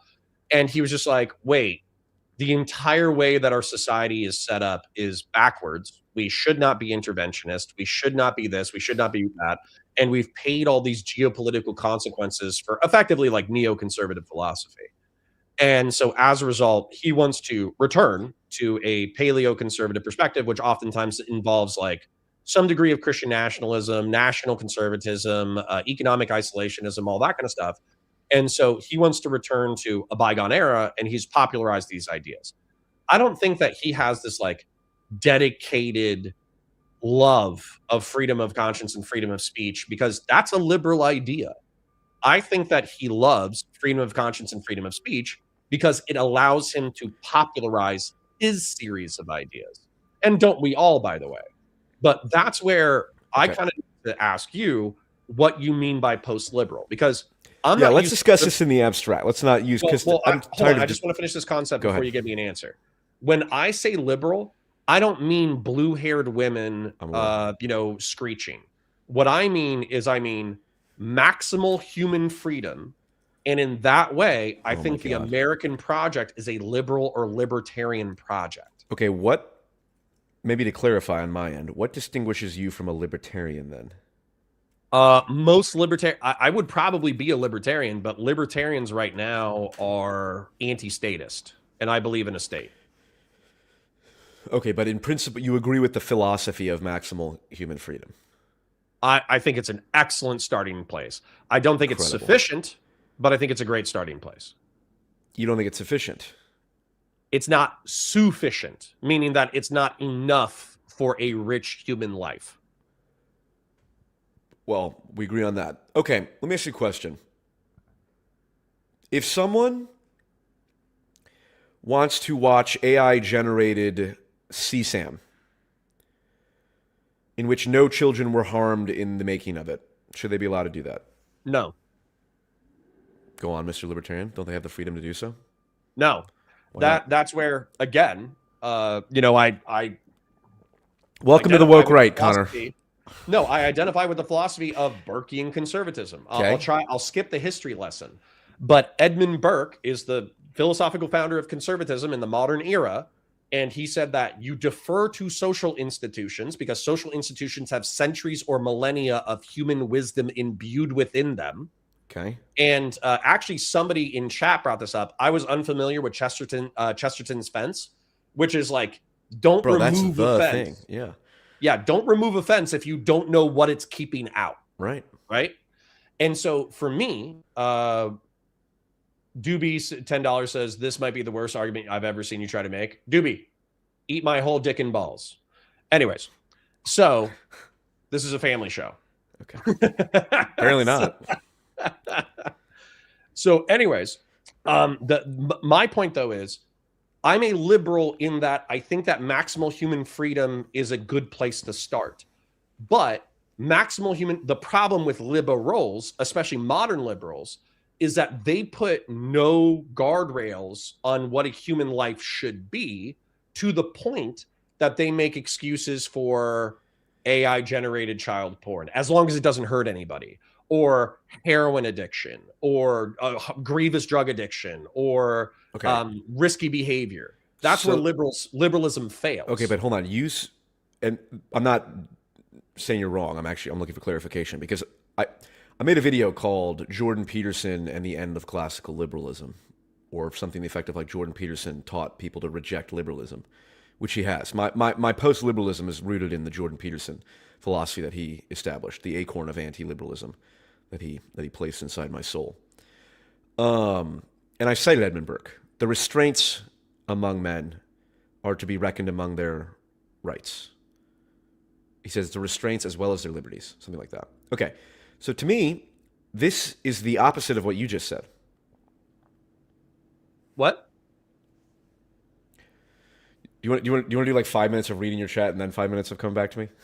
No, I don't. You said maximal. I can just ignore my chat. Why is hold on, maximal? Why is what you just said the opposite of what I just said? That's the dots that I'm not connecting. You said maximal human freedom. Yep. Okay. So Edmund Burke doesn't believe that. I know. So then are you a Burkean or are you a liberal? Which one? Yes. So what the contradiction within liberalism, or the problem with liberalism, is that like we said, liberalism doesn't put very many restraints on human behavior, right? Right. But we all disagree on where, even within our current society, the American project. I think the American project is a liberal society, but we do have restraints on human freedom. We have restraints on murder. We have restraints on drug consumption. We have limits on child porn. We have limits on the way that you can own and operate firearms, heavy machinery. Yeah, but hold on. All of those limits are only limits because they inflict on someone else's freedom. The freedom to murder would inflict on someone else's ability to live. So my rights end where your rights begin. So this whole framework is still maximization of freedom. Yeah. AI generated CSAM, no child is exploited in the making of it. Or you could just say, like, making a video game where you play as some person that does horrible fucking things. No one has to be exploited to make that. What is the liberal argument against that? Well, number one, I'm not a pure liberal. But number two, I just think liberalism is a decent starting point. As a matter of fact, fair. I agree. Liberalism got us this far. It's pretty good. Right. So I'm also one of my problems with liberalism or libertarianism is it roots everything at the individual level. Like your perspective is from your state of consciousness, the way you interact with the world and all that kind of stuff. And that's decent because ultimately we experience reality through consciousness. However, we are communal beings. Correct. Collectivism based. Right. So I don't want to jump to collectivism because collectivism says that you must subordinate yourself to the collective. Sure. And if something is bad for you on an individual level, but good for the collective, it's your moral duty to sacrifice. Whereas communitarianism understands the balance between the individual and the collective. And it says that we are individuals, but we are also a communal species. And therefore, we must negotiate the limits between collective duties, responsibilities, and privileges and power versus the individuals. Now, it's very like that's kind of nuanced to explain. But if there was like I agree, 1,000%. communitarian, Burkean, Republican, liberal hybrid of ideas, that's what I would be. But the problem is I have like 7 different ideologies that I'm smashing together. And then, sorry, real quick, Doobie's being a dick. If you only like freedom of expression because it allows you to spread your belief system until it bumps against something else you dislike, which you then censor, how are you any different from Tucker? I never advocate for censoring. I think you should be free to have dog shit ideas. I also think that I should be free to call people R-slurred. Okay, Anyways. so first off, I totally agree with your communitarian. We should start calling ourselves something like maybe communitarian is kind of long. How would we call ourselves, like communist or something like that? I think that would be good. Okay, here's what we call ourselves: the Coggers, the community of grill hotists. We're grill radical. hotists. Oh, I see. Okay, We're That's radical about you having a normie life. Okay, but hold on. I'm still somewhat confused, and maybe because when I say the word post-liberal, it invokes some ideas in your mind that don't actually that are not the ideas I hold. And it worries me. Okay, so the reason I'm sympathetic to post-liberalism, or it doesn't mean I reject liberalism. For example, you can be an atheist and also believe that murder is wrong. And Christians will say, well, but Christianity says murder is wrong. So if you're not Christian, then it must mean you reject the fundamental Christian tenets. No. I believe in free speech overall. Like, that's the highest value. There's nothing, anything against that. Now you say the liberals enshrine that in their value system. Correct. I agree with that. But I would still sympathize with the title. I don't really care so much about fucking titles, so I call myself dark centrist. I've given up on titles, Connor. But like, I'm sympathetic to post-liberalism to the degree that it still recognizes the value of importance and the primacy of free speech, but it recognizes the fundamental flaws associated with the liberal framework. And so I agree. So you and I agree that liberalism has many good ideas. Okay.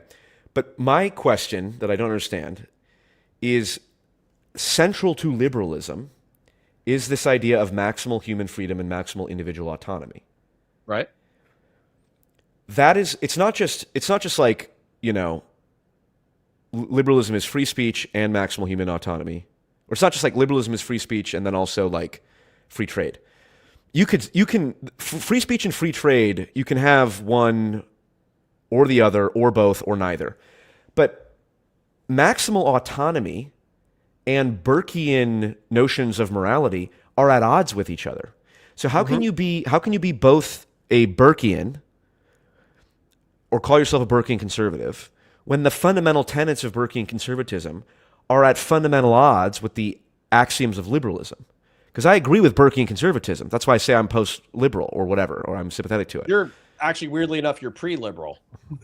Well, yes, oddly enough, yeah, that's what Patrick Deneen's whole point is. Liberalism. A lot of people like pointing this out to me. Burke was a monarchist. Like he was a contemporary of the American Revolution. Ladies and gentlemen, Connor is more woke right than we realized. Yeah. So a lot of people point that out, but he was trying to solve the diplomatic and militaristic contention between the colonists and the crown. Sure. Like he actually historically contingent position. That's fine. We won't hold him. We won't tar and feather him. What's that? We won't tar and feather him like we did the other royalists of the time. Love me some Burke. But the whole point is like he wasn't a dedicated monarchist because he believed in the divine right of kings. He was a monarchist because he believed that like through human evolution, we had social evolution, basically, not biological evolution.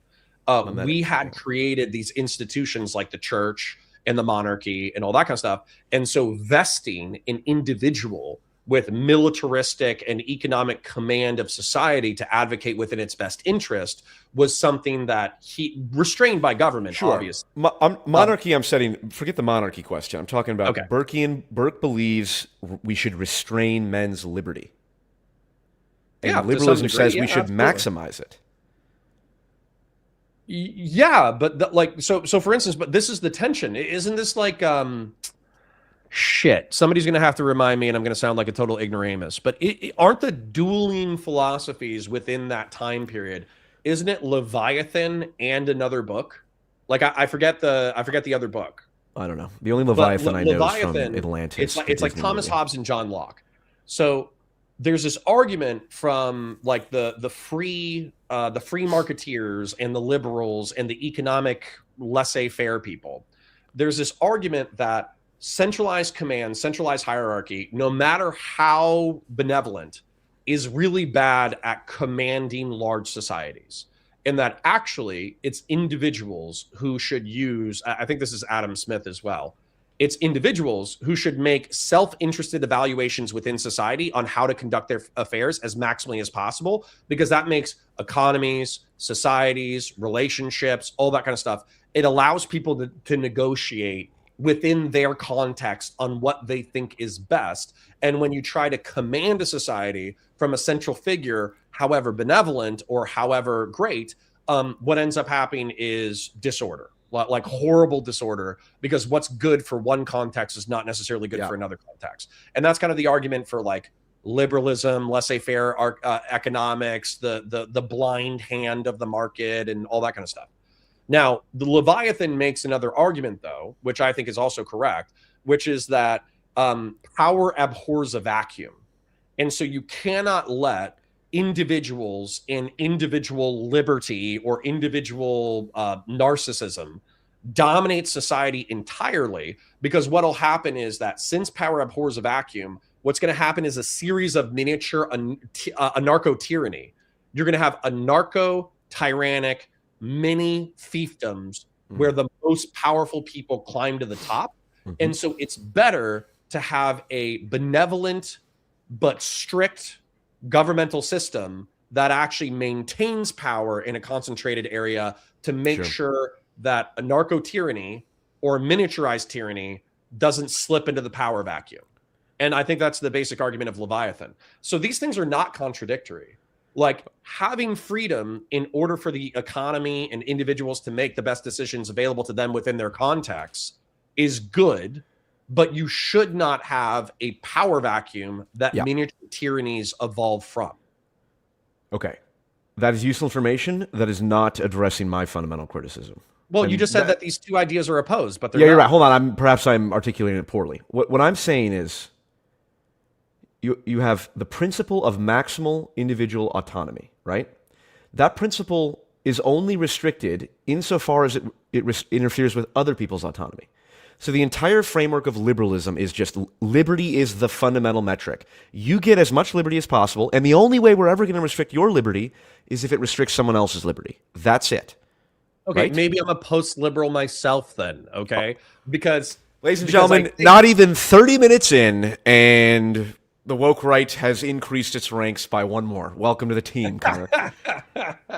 But based off of your definition, by the way, because what I hear, because I heard J.D. Vance say that he's a post-liberal, and that sets off alarm bells, because he says like, oh, I would have helped Donald Trump participate in the January 6, 2021 fake elector scheme. I would have done this. I would have done that. And also he like quotes Yarvin and shit. So my impression of J.D. Vance is not that he thinks liberalism is insufficient to lead a valuable and virtuous human life. My impression is that he's like a pseudo-fascistic, neo-monarchic dictator who's hiding his power level. Fair enough. And by the way, that's what my chat hears too. When you kind of like roll your eyes where you're like, oh, like maybe monarchy wouldn't be so bad. And maybe, all that kind of stuff. You might be doing that as a tongue-in-cheek joke. My chat does not view that as a joke. They think that you're a neo-monarchist hiding your power. You're not me, or you proverbially you? I don't think I've ever supported monarchy. Specifically, because I think we brought up kings and you kind of like smirked at your chat and rolled your eyes a little bit. Well, we have currently techno-feudal monarchs, so it's not that much different, I don't think. I think Elon Musk and I think sweeping for us to move in that cultural direction. Two super chats real quick. Anonymous chatter says, feels like this is just boiling down to how maximal is maximal freedom. Agreed, which we should fight about. Yes, exactly. Doobie says, you don't get to claim freedom of expression like the Zio-Nazis can't claim. Yeah, I can. Why can't I? Like the Zio-Nazis can't claim violent ethno-nationalism, tribal supremacy. That belongs to Nick too. I mean, yeah, I can. And we should talk about Tucker Carlson when we're done with this conversation. Yeah, but I'm sorry. Okay, so this is an important. I think we've aligned on some important issues here. Or I think something, at least at minimum, things have been clarified for me. When I say I'm sympathetic to post-liberalism, I like post-liberalism.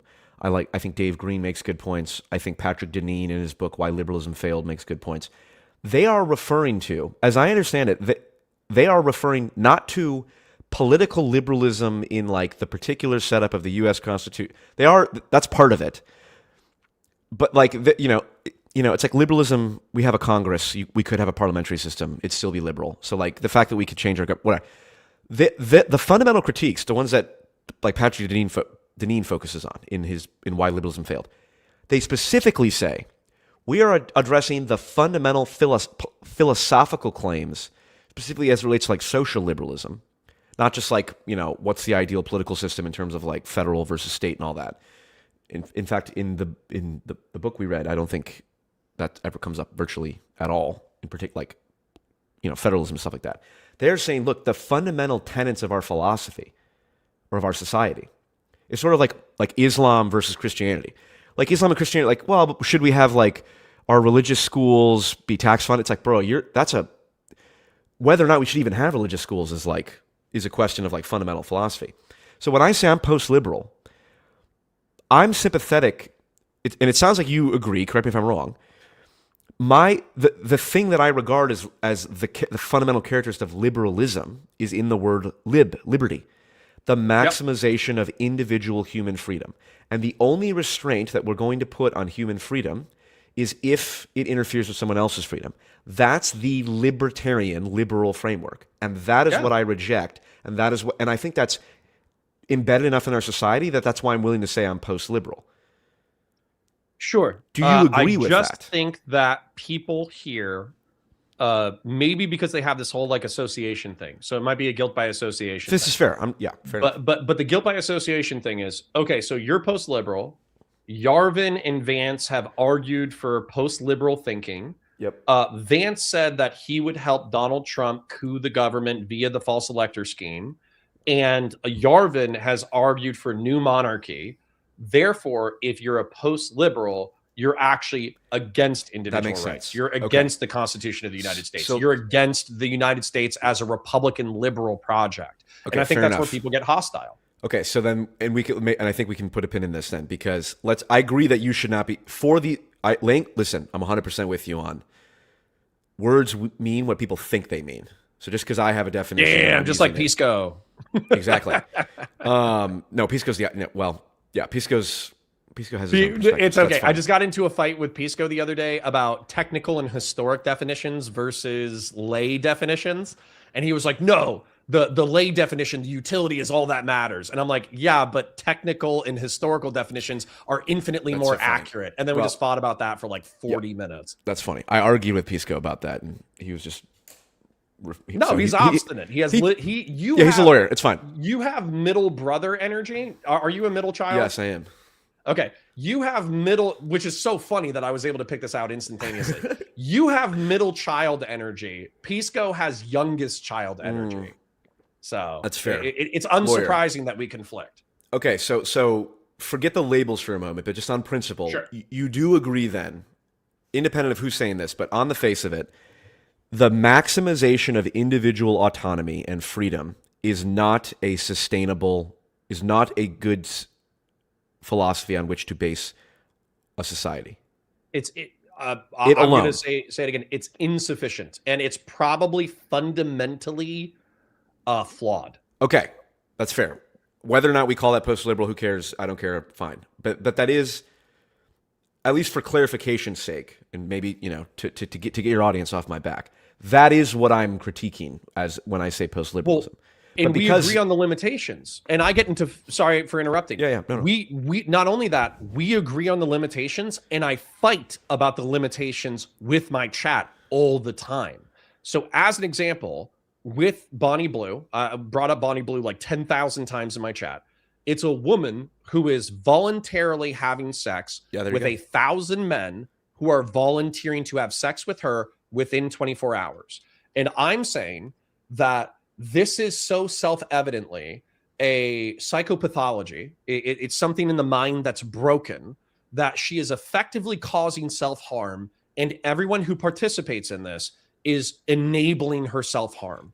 And so as a result, the state should intervene and effectively force her to get psychiatric treatment. That's actually my prescription, because I think that self-harm is enough for state intervention. And whereas my chat says, well, she's engaged in a voluntary action, the 1,000 gangbangers, they're not gangsters, they're gangbangers. The 1,000 gangbangers are engaged in a voluntary transaction. Therefore, who are you to impede on the freedom of these free individuals? And so it's a hyperbolic moral example, but it's still a moral example where I think liberalism fails. All right. Connor, also, Destiny, by the way, sorry, real quick, just throwing another elbow. Sure. Destiny, I think the reason why his life is fucked up is because he says, well, everybody who engages with me is doing so on a voluntary basis. Therefore, if we just do a bunch of voluntary shit, even if I hurt myself and even if the other people get hurt, who gives a shit? We're both voluntary actors. Yeah, it's the philosophy of hedonism. Do as thou wilt. Right. And the fact that you and I are opposed to that, are aligned on being opposed to that, this is great progress. I'm not fundamentally opposed to it as a starting point, because I think that oftentimes when you get into collectivist communitarianism, all that kind of stuff, there are so many bad things that you can argue for from a perspective of the collective good that I don't want to take liberalism and throw it away. I just maybe want to evolve it a little bit with like a communitarian and you know or Burkean perspective. And you know what? I think that's fair. And I think maybe, if anything, because I change my mind all the time, Yeah. Comes with the centrism territory. It comes. I know, it's beautiful, isn't it? So maybe the whole reason I'm sympathetic to post-liberalism is precisely because I think advocating for that, for like a staunch, like we're attacking the fundamental core, is what catalyzes the reform that you and I both want, and ultimately still remains within what many people would consider a liberal framework. Of course, democracy is the best system. I don't like this idea of like we're going to have a feudal monarch, a hereditary monarch. It's like, are you deranged? Are you demented? Right. I'm all for like Star Trooper rules voting. Like you can only vote if you've done 4 years or 2 years of like civil service and you've contributed to society. Me too. So, well, that's authoritarian. That's fascist. That's Jim Crow. I've said that. People say it's like Jim Crow. I'm like, you guys are demented in the head to suggest that, well, maybe America should adopt what Israel and South Korea and Switzerland does. Oh, this is basically Jim Crow. It's like, well, you know what's funny too? The Starship Troopers books effectively has a voluntarist private society that's minimally taxed that then pays for a franchised militarist society. So it's effectively like minarchism is a form of libertarianism where it says the state should be minimal. Yeah. And the one thing that the state should absolutely do is provide security for a free society. Yes. And so actually Starship Troopers is not fascist in my worldview at all. It's like minarchist. It's like it's like militarist libertarian. All right. What do you want to talk about now? I have some ideas, but if you want to pick something. I guess my thing is where my chat is still scared and you're scaring the hoes, and I am one of the hoes, is what do you Well, want? I'm against degeneracy, so I don't care if I scare the hoes. In fact, I have come in precisely to scare the hoes. Right. So my question is, what I would do is I would start because liberalism, if you consider the American project a liberal project, where they enshrined in their founding documents individualist analyses of politics. And there is something fundamentally flawed where you take God, but there are people who don't believe in God, enshrining humanity with individual rights, but we're a communal species. And then here's our Constitution, which gives you individual rights. There's obviously like a fundamental thing where if you don't believe in God and if you don't believe in individual rights, then this entire philosophy is flawed from the get-go. And so that's the problem.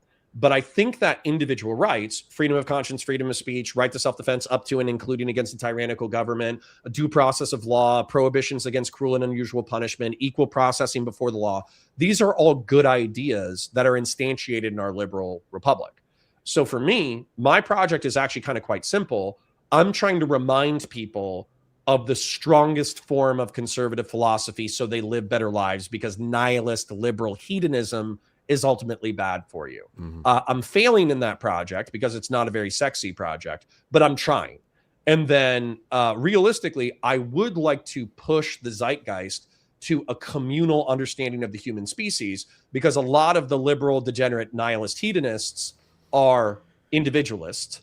And then a lot of the collectivist, authoritarian, murderous shitbags are collectivist, whereas communitarianism understands that there is a tension between the individual and the community, and along with rights come duties. So that's kind of what I'm pushing for, dude, failingly. So I guess my question is like, that's what I want to do. I don't want to abolish the liberal framework. I don't want to destroy the liberal framework. I don't want a king. I don't want a dictator. I also don't want liberal nihilist hedonism. So that's how I'm pushing society. What do you want? The exact same thing. Your project. The exact same thing. Okay. So you don't want to destroy our liberal constitution. No, not just to evolve the understanding of it so people are better human beings. True, and perhaps alter it significantly. That doesn't mean Sure. destroy it. Like, for example, like I don't think like.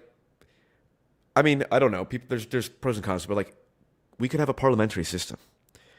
We could. I mean, the judicial branch as it is ridiculous. Whoever just dies whenever the president's, it's like, that's dumb. Yeah, we could change there that. should be term limits, and it shouldn't be so like politically polarized and all that stuff. Sure. Yep. And so yeah, I have a much clearer understanding of where your issues are, because even as you're talking about it, you said, I don't want to abolish the liberals. I don't want a king.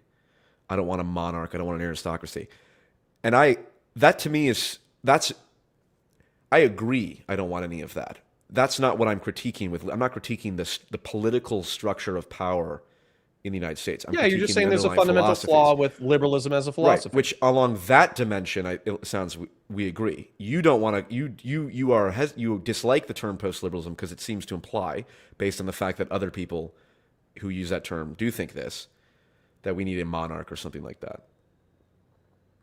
Well, right. It people wonder what your limit is, and since Yarvin himself is kind of like a neo-monarchist, they just presume that you're hiding your power level, that you actually do hate liberalism and constitutionalism. You want to upend the entire system and reinstantiate some kind of benevolent dictatorship. Yeah, which will quickly devolve into malignant dictatorship, because that's fair. Now, I suppose the degree to which I could maybe the reason I'm not as opposed to I don't dislike Yarvin as much as you do, or like Dave. I don't even know if I dislike Yarvin. I the probably ideas, just have like I'm hostile to him because I think he's hostile to the American liberal constitution project. That's fair. I can see the argument that our current institutional system is so ossified and stagnant that you actually do need a strong authoritarian leader to temporarily take power and then change the Constitution. What I thought was funny about the last time we talked is you brought up FDR as a transformative pseudo-authoritarian person who bullied Congress and bullied the judiciary and threatened to pack the court war explicitly. Powers to do anti-constitutional actions. And you're like, is this guy fascistic? And I had to be like, no, political corporatism and flexible authoritarianism. And you're like, well, hold on. He was advocating in the political corporatist interest, and he was beefing with, like, he used flexible authoritarianism to a maximal degree without destroying the government. So is he fascistic? And I was like, maybe. So, yeah, and I need to do more research in that whole era and right, because that's the main argument. So the whole thing about that is that Teddy Roosevelt was a transformative figure as well. Abraham Lincoln. Yeah, Abraham Lincoln was a transformative figure as well. I think my frustration with what you're saying, though, again, it's kind of the same thing with the Yarvanite stuff. It's not the description of whether or not America is ossified. That's one of my chief complaints. One of my chief complaints is that Republicans, who are supposed to be our technocratic elite, crafting policy in order to advocate for the political corporatist whole, aren't interested in governing. They're not interested in creating technocratic policy that actually makes the world a better place. They're interested in doing tax cuts and getting paid. That's what they're interested in. So if the entire society goes to hell in a handbasket, but the elites still get to live in gated communities and make millions of dollars and hang out with their rich friends and go to fancy dinner parties, it doesn't matter if the average American is working for $8 an hour at Dollar General and can't afford anything. So yeah, like, I agree that our society is ossified, but my problem with your descriptive analysis being correct is that Donald Trump is not the solution. If anything, Donald Trump is exacerbating. Oh, don't get me started on how zogged out Donald Trump is. Okay, we agree. Because that oftentimes people use that descriptive reality as an excuse to sweep for Donald Trump. Sure, but I am open to the idea that you do need a transformative, how you described it. That's a much better way than fascistic. Transformative leader who engages in fascistic like behavior for the purpose of saving democracy. Which, God, I sound like I'm on CNN. We have to kick Donald Trump off the ballot to save democracy. Donald Trump should be opposed in the purpose of saving democracy? That's what I know. That's why I said I sound like CNN. We need to kick Donald Trump off the ballot in order to save democracy. I do think look, the whole idea of, like, the elites like democracy, but they don't like populism. It's like, well, right. No, what happens when populism becomes democracy? Why I always say democracy is the worst form of government, except for all the other ones. And that's but that's my frustration with the Yarvanite prescription of a benevolent dictator, is that he and a whole chunk of dissident right-wing philosophers thought that Donald Trump was their guy. They thought because he was transformative, because he tapped into the economic populism, because he promised them pizza for lunch every single day and ice cream Fridays 3 times a week, they thought that he was going to be the guy. And then he turned out to be a false prophet. I could be really, really, really mean about it, but I'll just leave it there. And so that's, in my opinion, that's what happens with benevolent dictators. For every Marcus Aurelius, you have a Commodus. For every Alexander the Great, you have a Ptolemy. For every Julius Caesar, you have a Nero. Like, that's the problem with concentrated power. True. You can say the same thing about democracy. For every Abraham Lincoln, you get a Donald Trump, or you get a No, I mean, I don't like democracy, but it's the best one. I agree. You and I agree. It's the best one, except for all the others. Well, but that's kind of why I like republicanism as a hybridization between the elites and the lay people. Because the lay people, if you look at direct democracy in the Greek sense, direct democracy was responsible for the suicide of Socrates, because 5149 voted for Socrates to kill himself, and there was no legal prohibition against the state compelling you to commit suicide. So direct democracy is clearly not great, because we could just vote 5149 and fuck shit up. What I like about republicanism, the rule of law, is having technocratic representatives craft legislation that's good for society, that's difficult to overturn. We seem to have done that relatively okay throughout the 19th and early 20th century. But now, like you said, we're ossified and we're stagnant and we're facing cultural and economic emergencies, and we do not have the virility to face them. And that's really like the challenge of the modern era, is our current iteration of republicanism does not seem capable of dealing with. You had 4 emergencies that I loved, that I wrote down, that I repeat all the time.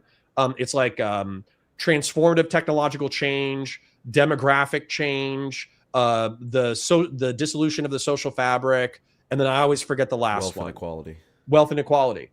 probably because I'm trying to sweep how much I care about wealth inequality. But the whole point is that those four things are effectively sociocultural economic emergencies, and it does not seem like our governance is capable of dealing with them as problems. Fair enough. Then, Connor, where in God's name do we disagree? Because it sounds like you and I are the new online woke right. Well, and I love it. What I disagree with is typically I feel like your rhetoric sanitizes and normalizes dissident right-wing thought, whereas a lot of dissident right-wing thought they can nail description. Prescription is dog shit oftentimes. Agreed. And then also, what was the other thing that frustrates me? As an example, just like I know you said it was a mistake, but your charity to Nick leading up to that debate with Big Joel or whatever, it's like you were so wrapped up, in my opinion, because you like considering new ideas, you like playing with them, all that kind of stuff. You were so wrapped up with playing these ideas that were descriptively correct that you extended unlimited charity to a nefarious actor, which, by the way, that's how I feel about Doobie in my chat right now in reference to Tucker Carlson. He's like, oh, well, Tucker Carlson believes in freedom of speech and freedom of conscience. Maybe we should talk about that next.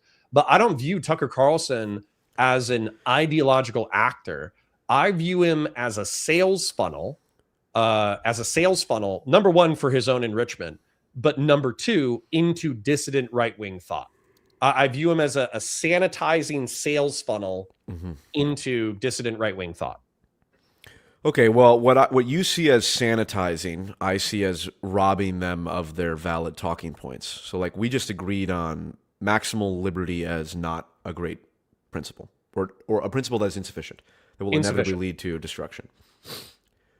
They're right on that, and every time they're right on that, I'm going to say they're right on that, and I'm not going to say. Before I say this, I condemn Hamas. The truth is the truth. Yeah, I condemn Hamas. I condemn Nick Fuentes. I condemn it. It's like I don't do that.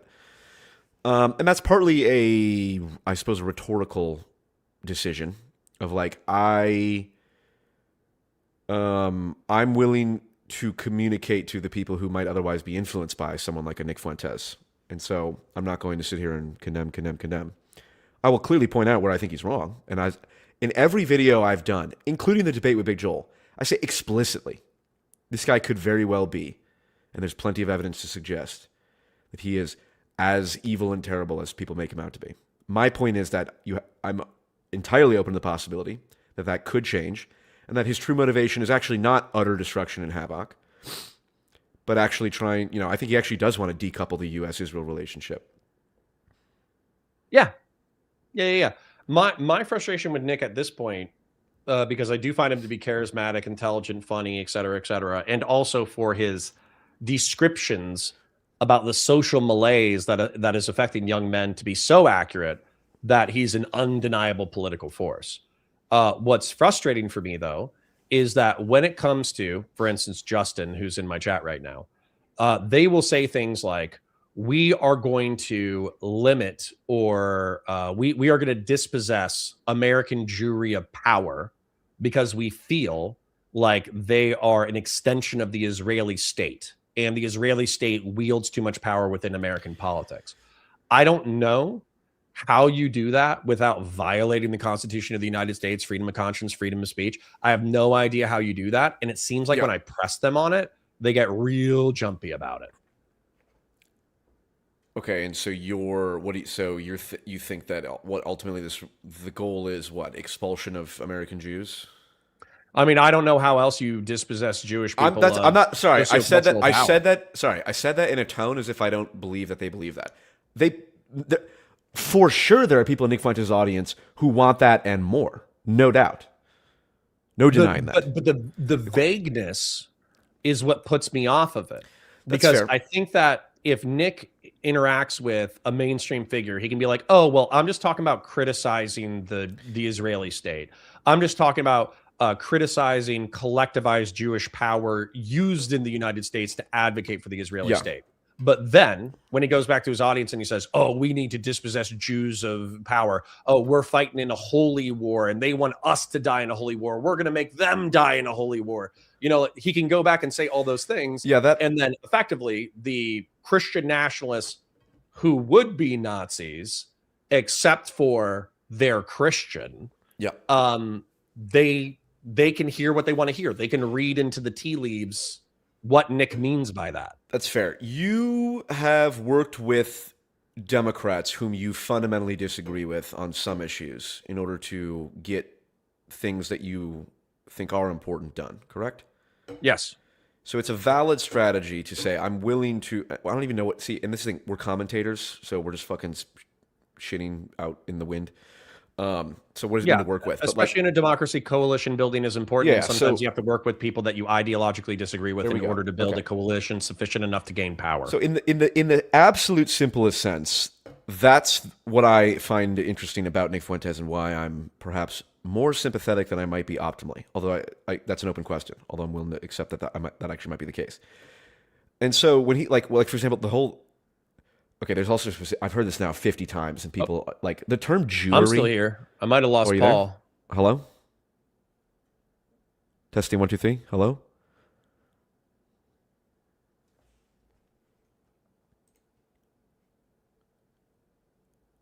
Hello?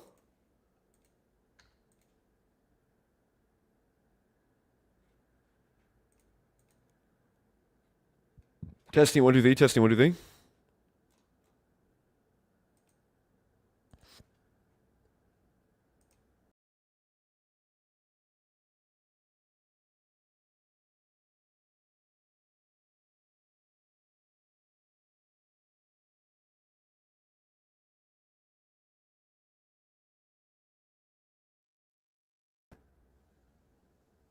Hey. Good sir. Hey, sorry about that. Is No. everybody back? No. I'm back. Can you hear me? You're back. I'm back. Okay. And then chat, are we back? Dude, we're so back, bro. Yes. Everybody's pointing out that my dogs like to trip up my internet stuff. Are we back? You're back. Wait, real Connor killed frozen Connor. We back. You back, Kay. We're good. Okay. Okay, sorry. Organized We're talking Jewry. about coalition building. Oh. This is a side note. The term, I didn't know this. I also would, listen, I'm fully aware of the importance of vibes. Okay. The word Jewry sounds like a word that literally only a Nazi would ever use. Sure. That term is used, like Christopher Hitchens uses that word. Jewish people use that word. The word Jewry is like, it's like Christendom or whatever. Okay, so there is it's not like I don't understand. Like, we have to oppose organized Jewry. It's like that's just gross. It sounds gross on the face of it.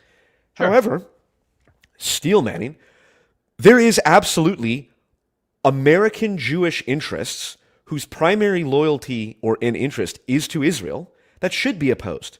Larry Ellison is the head of Oracle, now the chairman of an owner of Skydance Media, basically owns CBS.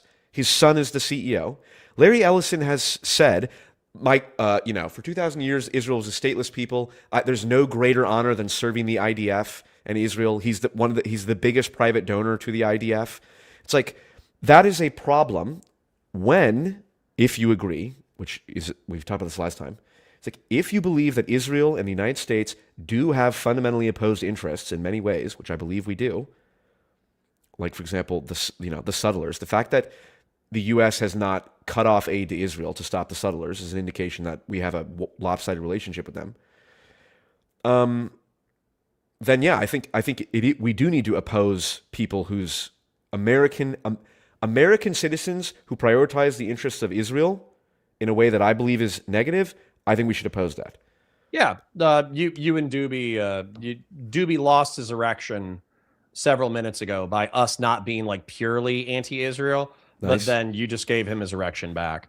So Doobie says, I'd pay for Connor a to family watch show. various Zion-Nazi conferences attended by our representatives where speakers tell the audience to move to Israel to get out of the declining U.S. empire. Feel free. I'll watch them. I'll happily watch them on stream. Yeah. Go ahead. What in my view, okay, what I analogize it to that is like my mild loyalty to Ireland, right? Like very, very mild, very tepid loyalty to Ireland. Like I was but effectively my story, or at least my family's story, is that we were Irish bog dwellers. We lived in the mud flats. We raised potatoes and ate cows and hunted on the king's land and poached his geese in order to survive and all that kind of shit. My granda was a potato farmer. But what ultimately happened between the Irish and English relationship was one of dominance, where the English came over, kicked the fuck out of the rebels, banned the Catholic Church, murdered people, seized territory, and then put everybody into a peasant status. If you were an Irish Catholic Celt, you were in peasant status for hundreds of years. And then in the 19th century, you were starved to death because they actually use like social Darwinist argumentation in order to say Irish people have so many kids that if we starve a few million of them to death, no big deal. They'll just bounce back as a population. Don't worry about it. And so looking at that history, when it comes to the Irish resistance in the early 20th century to build an independent republic, when I look at the troubles of the 1980s, I do disavow the terrorism. I do disavow murdering adolescent royal children in order to kill like a duke or a king or whatever, not a king, but like a duke or something. I do disavow all that shit. Yeah. But I probably understand it the way that the Palestinian people who are not pro-terrorism understand the Palestinian struggle. They're like, what are we going to do? You've been taking over our territory. You've been kicking our asses for centuries. You don't let us have an independent government. Like, what are we supposed to do? I'm sure that's the way that a lot of Palestinians feel about the Palestinian cause, even if they specifically disavow jihadist terrorism. Sure. So when it comes to my sympathy for Ireland, I could think about how, if it's true, if the Holocaust is true, which I know my audience is like, of course it's true, but if it's true, that 80 to 90% of European Jewry was wiped out. 6 million Jews were wiped out, which was a third of the Jewish population of the planet. And if it's true that in the early 20th century, Zionist Jews, well, actually late 19th, early 20th century, Zionist Jews settled in Israel, but also settled in the United States of America. And so now we have this like weird relationship where 7 million Jews live in Israel, 7 million Jews live in the United States, and they have this like survival bias where they're like waiting for the next Holocaust. They're waiting for the next Hitler.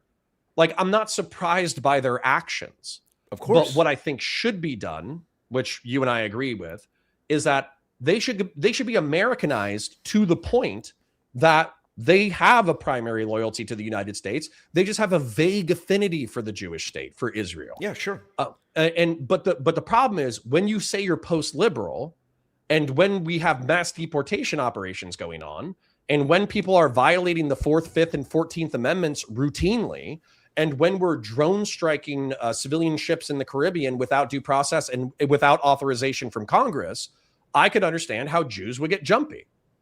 100%. I can understand how Jews would get jumpy when they see someone like Nick Fuentes gaining steam. Yeah. Of course. There's no... Yeah, of course. Okay, so we understand the jumpiness, so why don't we do things to alleviate the jumpiness rather than exacerbate it? Connor. The single biggest thing that I think can be done, that is the most pro-social thing for everyone, except the Israeli settlers, who I don't care about, is create the space for American Jews to be able to say, yeah, I just don't give a shit about Israel. Sure. And normalize that. And yeah. Now, does Nick Fuentes do that? Have like this big, no. Like, of course I would care. Because let's say like England and Ireland were still antagonistic. And through Irish descent or whatever, I think there's more Irish people in America than there are in Ireland. Oh my God. We need to fucking cleanse that. Sorry. Right. So the point is, if England began a genocidal militaristic campaign against the Irish, then of course I'm going to care about that. Like, why wouldn't I care about that? So that's what I'm saying. Sure, like, of course. Yeah, seven Arab nations routinely, up until very recently, routinely saying that if they could, they would wipe Israel off the map. That's effectively a Cold War. Wait. Iran says that. What other Arab nations say that? Well, I mean, they haven't said it in the past 2 decades. But they did say it in 48, 56, 73. And they also have financially and logistically supported Palestinian freedom fighters will call for the sake of this conversation. Well, so did Netanyahu, but that's a separate point. Yeah. I agree. Look, I guess I view it like I need to come up with a good, simple analogy to explain this because it characterizes literally how I see every political dispute, and yet I don't have a good way of describing it. It's essentially, look, it's like I think the biggest cause of anti-Semitism nowadays is Israel. Israel's actions. Sure. The Jewish state saying it's a Jewish state. We're here on behalf of all Jewish people. Oh, by the way, here's Ben Gvir saying the rights of Arabs matter more than Palestinians. Oh, here's people saying, Ben Gvir also, having a shrine to a mass shooter in his living room who shot up 30 Palestinian women and children and killed them. Oh, maybe this guy is not good. Oh, maybe a government that is in coalition with literal people who are as bad as Hamas is not a good idea. Okay. Yeah, I'm not going to raise my kids to perceive Israel the way that I perceived Israel, right? And in the way that I perceived Israel, Ben Thorpe says, "Hey, what's up? When are we going to debate again?" I don't know. What topic you want to debate? But anyways, the Israel. Okay, I'm not going to raise my kids to perceive Israel the way that I perceived Israel, because the way that I was raised to perceive Israel was the post-World War II enemy narrative. of the West. Oh. No, not that. But the post-World War II narrative, where effectively the reason why the Nakba, the wars of expansion, all this stuff, the reason why all that was justified was because of the Holocaust, right? Which actually doesn't make a whole lot of moral intrinsic sense. It makes material sense. It doesn't make moral sense.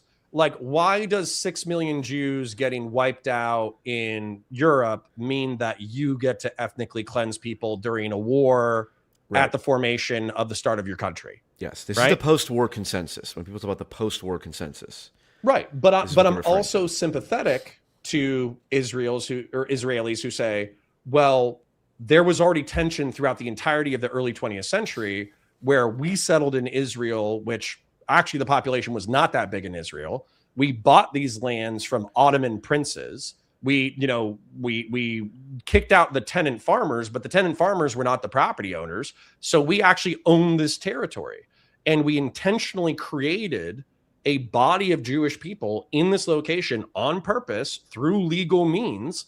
And then when we declared our independence, everybody attacked us simultaneously. So what were we supposed to do? Now, maybe not rape, murder, ethnically cleanse, et cetera, but I understand the material circumstances that led to the Nakba, and people derisively call it the reverse Nakba, but I also understand, but I actually think that's an okay thing to say, because during the Nakba, the Arab states expelled the Jews and all the Jews collected in Israel. So what were they supposed to do, right? Were they supposed to march to Europe? Your middle child syndrome is on display here because you and I can have empathy for both sides. Yes. Okay. The question is, listen, nobody loves discussing the Jewish question more than I do. Okay. Which is what this is called. Really, the important question is the Nick Fuentes question. Okay. This is the Nick Fuentes question. Maybe, but Nick Fuentes' biggest question is the Jewish question. Yeah. Okay. Yes, that's fair.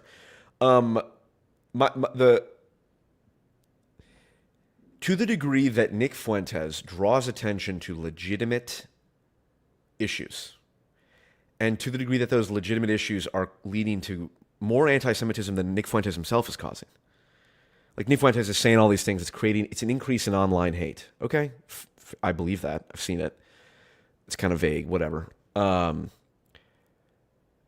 The blank check to U.S. or the blank check that the U.S. writes to Israel is the single biggest cause of anti-Semitism. So if Nick Fuentes is able to act in a way that allows that to stop, that will actually be a net reduction in anti-Semitism, because then people, then it's like, okay, well, actually, no one is causing America to write blank checks to Israel. We don't write blank checks to them anymore. That's over. So then Nick Fuentes' number one talking point that he uses to further anti-Semitism is now gone.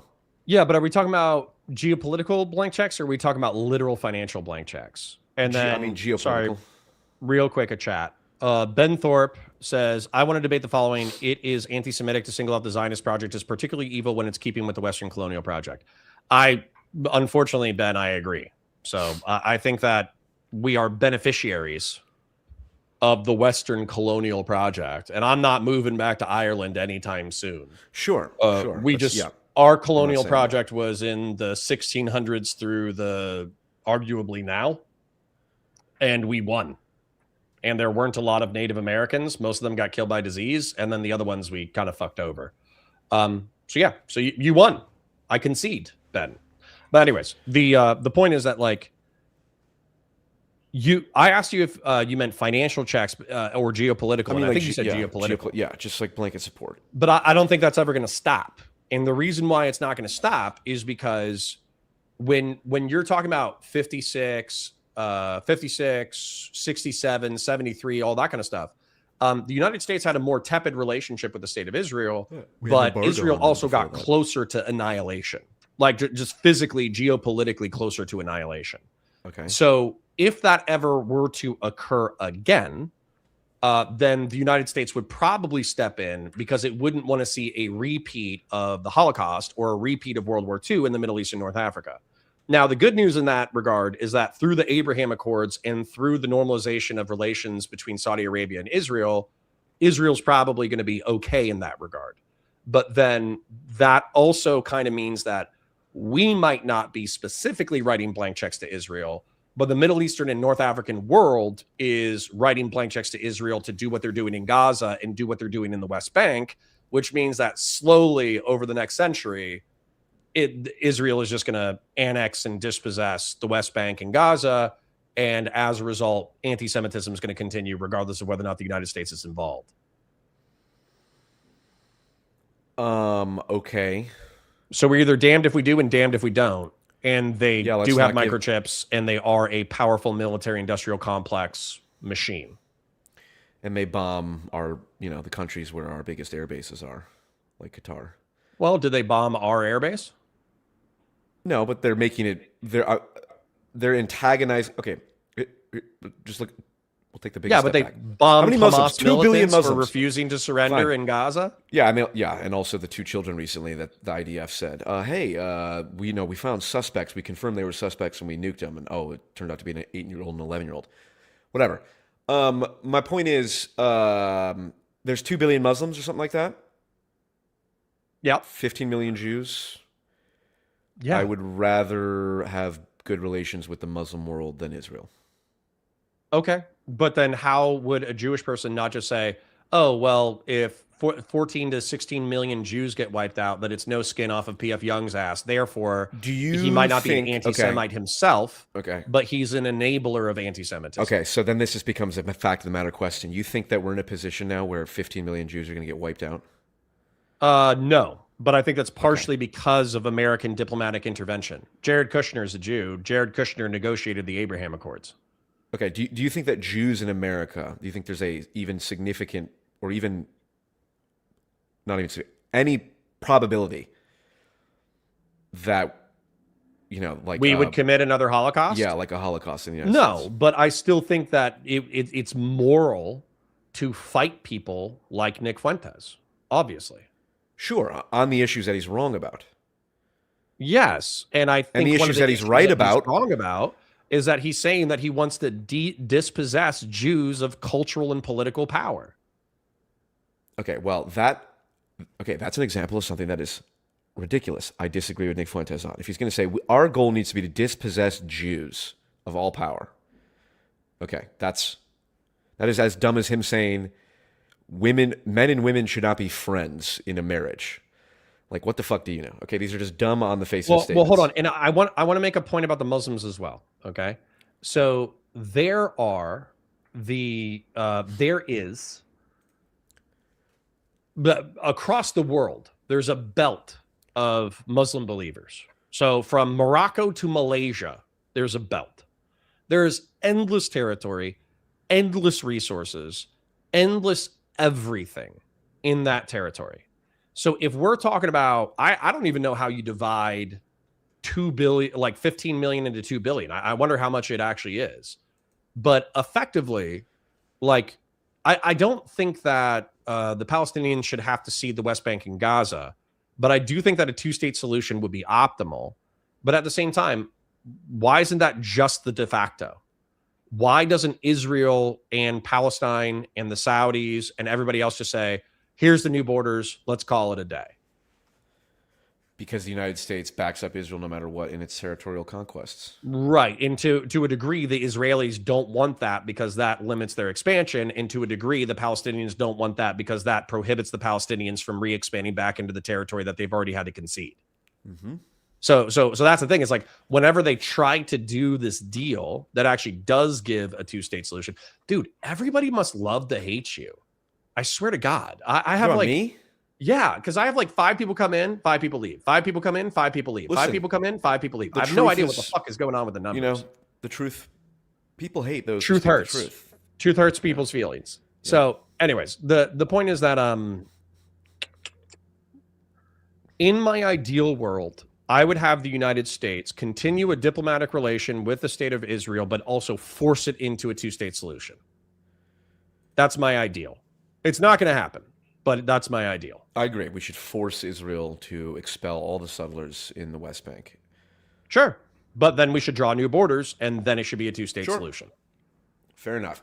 That will And not I'm going to happen. divide 2 billion by 15 million real quick. Yeah, let's see it. That would be 100. Muslims are 133 times the Israeli population. Yep.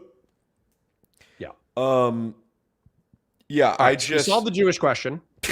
Force Israel into a two-state solution. We solved the Nick Fuentes question, which is address the descriptive criticisms he has of modern society, but then disavow him when he goes too far. What else do we did not solve the woke right question because we disagree fundamentally on what woke Yeah, we right did. is. No, we did. No, we did. We did? Why? You just won? Hold on. Woke right. Oh, I guess we did leave that. But well, it's not really there's nothing we can talk. I mean, it's just a matter of which word should we use, and I just think there's no way to resolve that. I'm going to have to fight Doobie when you're gone because he viciously disagrees with my definition of woke right. But I think my woke right is actually definitionally sound.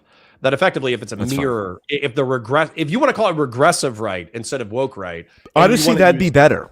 Okay, I'll be happy to shift from because woke. I agree with you. Has this connotation of using underhanded rhetorical tactics in order to silence your opposition. Yeah. Whereas accusations of bigotry, accusations of racism. Sure. And I think Nick and Tucker obviously don't use accusations of bigotry to shut down rhetorical opposition. And they at least have a stated dedication to freedom of conscience and freedom of speech. Sure. Okay, hold on. So that doesn't apply. So if you want to say progressive left, regressive right, I'm happy to shift the name, keep the concept. So what happens when Douglas Murray accuses Dave Smith of being anti-Semitic and racist? Or strongly implies it? Well, but that's where I disagree with Douglas Murray, but I still think that he's pointing at something true. I think Dave Smith is a useful fucking idiot we talked about this last time. Actually racist, bigoted people. So Douglas Murray should amend his statement to say, you're a useful idiot. Okay, but no. Okay, let's see. Douglas Murray says anyone who brings up the Rothschilds is weird. I can make claims about their character. Yeah, but I don't agree with him on this either. That's I think woke. It's like saying it's truth. Here, very simple. The archetypal woke tactic. Ready? Connor, you bring up, for one reason or another, you bring up black crime statistics. Hey, 3,000 black people are killed every year, mostly by other black people. Yep. I think it's 10,000, but sure. Jesus Christ. Okay. Well, that's kind of weird that you bring it up. You know, there's a lot of racists. There's a lot of racists who like to bring that. You don't deny that there are many racists who love to bring those up, don't you? Maybe I'm a little racist. Okay, but my point is, this is the woke tactic to be like, you're bringing something up. My point is, it doesn't matter anymore. It doesn't work. Like that's actually fine. where That's a separate question, though. The line of argumentation that I agreed with Douglas Murray on was Douglas Murray said that you talking about Dave Smith. Yeah. You opine endlessly on complex geopolitical and historical issues, and yet You do not talk to the primary participants in these complex historical and geopolitical issues, and you make no attempt to talk to experts in their fields about these things, and yet you routinely talk to morons, like dumbass moron. Okay, I don't think any of that's true. pieces I of mean, I've shit. seen Dave Smith debate Coleman Hughes, who's a journalist, a strong pro-Israel journalist who's very I intelligent. don't even know if and I think number one, I think he got stomped in that debate. Number two, Coleman Hughes, as far as I know, he does what we do with maybe a little bit fewer cuss words. Okay, fine. Well, I have to go look and see I don't watch that much Dave Smith, so I'd have to go see who he's talked to. I suspect he debated Josh Hammer. Who's on Josh Hammer? stage. Okay, this is my point. And did he get stomped by an expert? No, of course not, because a true expert would never be pro-Israel. that's a poison. I'm poisoning the well. Hold on. The claim was by Douglas Murray. You're bringing up Paul Wolfowitz, who has a Jewish last name. The fact that you keep bringing up Paul Wolfowitz implies that it's weird that you're doing that. The implication being you're anti-Semitic. You're intentionally fostering anti-Semitism. Okay. That's if woke. you want to say that it's a left-wing tactic to use identity as a way to escape accountability for truth, that's a woke left tactic. I'm saying it's a woke left tactic to accuse someone of bigotry when it is so clearly not the case that they are bringing up something for bigoted reasons. But once again, I think Dave Smith is a useful idiot for actual bigots. Okay. Do you think that he's anti-Semitic? Dave Smith. Depends on how we define it. I don't know how much he gets into the international Jewry memes. Probably not. He probably doesn't have antipathy towards old Jews. Okay. My point is Douglas Murray accuses him of being anti-Semitic or strongly implies that he's anti-Semitic. But Douglas Murray is for the dumbest fucking thing. Yeah, the woke generation. Okay. Douglas is a little bit older than us. I have to say he's probably like an older Xer. So he's not a boomer, right? So no, he's not a boomer. He's Gen X. So you have to understand how recent this rhetorical development is within the American zeitgeist. Because in the 1990s, you could not have an opinion in pop culture besides the fact that Hitler was a unique evil within history, that his industrialization of slaughter against Jews, Gypsies, Roma, etc., was one of the worst things perpetuated in all of history. I reject this narrative. That American Not that it military... didn't. I reject the uniqueness of the evil of it. It sure, certainly occurred, and it certainly was evil. But the idea that it was infinitely more evil than unique. So yeah, it's definitely not unique. It's certainly not worse in terms of numbers. And right. At the same time frame, what Japan did to China is up there, but we don't. Well, hold on, but I'm going to throw this out there too: that American militarism, in order to defeat Imperial Japan to a lesser degree, but Nazism in Europe, was a righteous crusade on behalf of Americanism, but also something that emancipated the hundreds of thousands or millions of Jews that were saved from extermination. Right? That was the narrative in the 1990s. And if you said anything different, if you question the numbers, if you talked about wooden doors, if you talked about the attempts by Nazi Germany to negotiate with the British mandate in order to relocate Jews to the mandate of Palestine, you're an anti-Semite, and you actually actively rooted for the industrial slaughter of Jews. Post-war consensus. You could not talk about any of these historical truths with nuance without being accused of being a virulent anti-Semite trying to pave the path to a new Holocaust. Okay.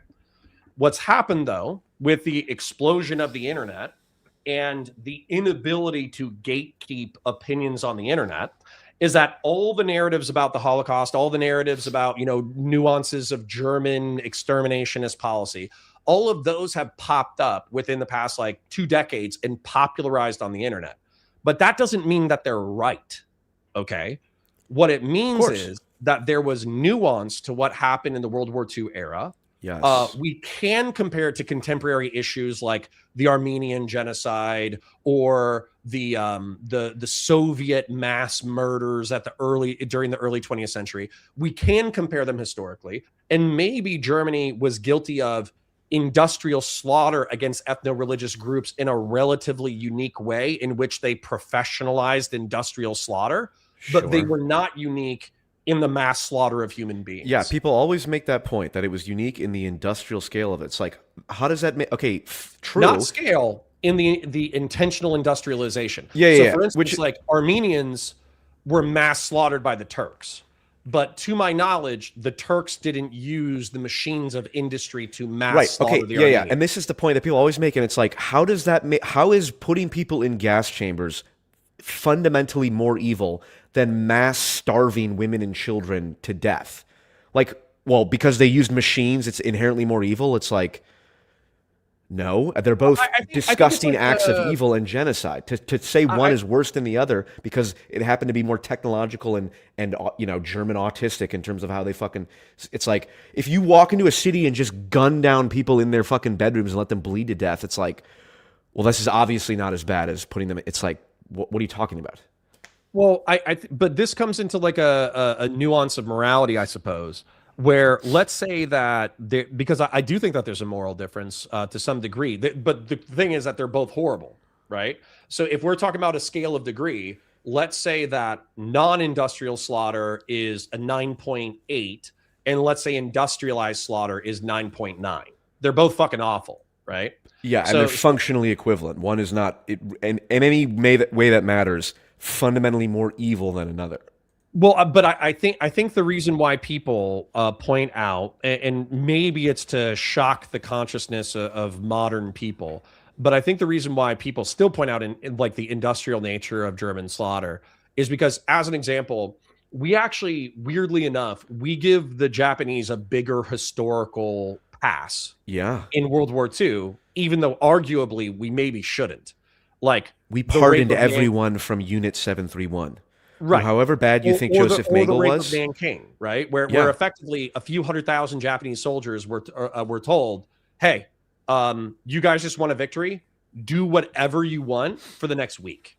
And what they chose to do, because they were warriors in war, is they conducted themselves similar to a medieval army sacking a city, where they murdered all the men, raped all the women, and enslaved all the children. And maybe murdered some children as well. And so that's where, like, Japan should catch more shit. But I think the reason why it's more sanitized is because historically we've heard of sacks of cities during the medieval era, and we don't kind of like vilify it. We just kind of go, yeah, that's what happened then. Yeah, no, I think it's because it was Jewish people that were the target. And we view Jewish people as the ultimate victim, and that is the narrative we have been told in our. I'm going to point this out, and I know that you're already going to agree with it. Yeah, you understand why the Jews would want to narrativize the mass slaughter of 33% of their population. Yes. Okay. You're just saying. The question is that historical uniqueness has been exaggerated? Yes, and that even though there is logical reason and motivation to do that, that ultimately it actually doesn't serve your interest, it actually backfires. To your point, because there are all these individual true facts about the nuance of World War II and the Holocaust and all that, when you create a narrative that doesn't reflect that, you make your narrative vulnerable to the most schizophrenic 14-year-old Nazis online who now, because by simply pointing to objectively verifiable true kernels of truth, now seem like they know something that you didn't, because you had this one-dimensional narrative. You know, the Jews are the archetypal victim. Hitler was the archetype of evil. That was it. But it's just like, so the motivation is pure. This worked when information was gatekept, though. So yeah, for instance, like a lot of people kind of point back to the 60s and 70s and the Cold War as this time of objective journalism and like Cronkitean objective analysis of facts, right? But what I think really happened was we had three major broadcasting organizations that were subject to Cold War era anti-communist laws. And we also were coming out of the World War II era, so most people were still patriotic about being American. And so they all regurgitated the same historical narrative with none of the nuances. Yes. And so as a result, we felt like a more socially cohered society. But what happened with the death of the fairness doctrine with the rise of cable television and eventually with the rise of the internet, we've fractured into as many political tribes as there are possible opinions. And we're so in a it's not post-truth era. We're in a post-consensus era. Yes. Truth is out there, but we lack consensus. Right. And so that's the thing where when you see a few 100,000 people build the schizophrenic consensus around, let's say, Candace Owens, or around Nick Fuentes or whatever, it's scary to us because we know the damage that a few 100,000 dedicated people can do. And yet, one of the ironies of this era is we are more democratic than we've ever been in the history of the United States.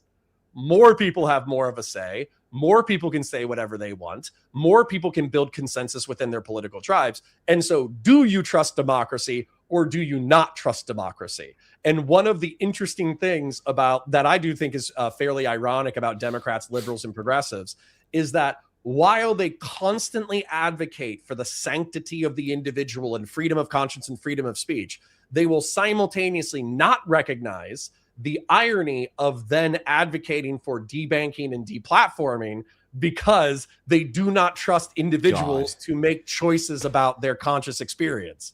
Which is so funny. Man. Like, and I was like, but that's the funny thing where like they kind of come my way a little bit. I'm not about debanking and deplatforming. I am about calling stupid people stupid. Every day, the post-liberal project gets more and more legitimacy. You know, listen, that. Listen, Connor, I see the path that you're on. Yeah. I love how at one point in this, you're like, assuming the Holocaust is true. It's like, oh, wow, we're already caveating this now in case there's people that don't think it's true. I know there's dissident people who are probably in your audience. I also know that, like, even within my own audience, there's people who are like, okay, but, you know, you're assuming a moral calculus, right? Like, regardless of historical veracity, you're assuming a moral calculus based off of this historical statement. That's why I say that. That's fair. You know, it's funny. I talked to actual Nazis. Yeah. I shouldn't say that. I talked to one, kind of. Believes it was 270K. Not even 200K, something like that. Like that's what Nick said, you know, 5 years ago. He was like, yeah, I don't 200,000. So to your point, Dave Smith and Tucker Carlson, weak sauce for not pressing Nick on the Holocaust stuff. I don't know why. I hope Coleman Hughes said he would interview him. I think that would be the best thing ever.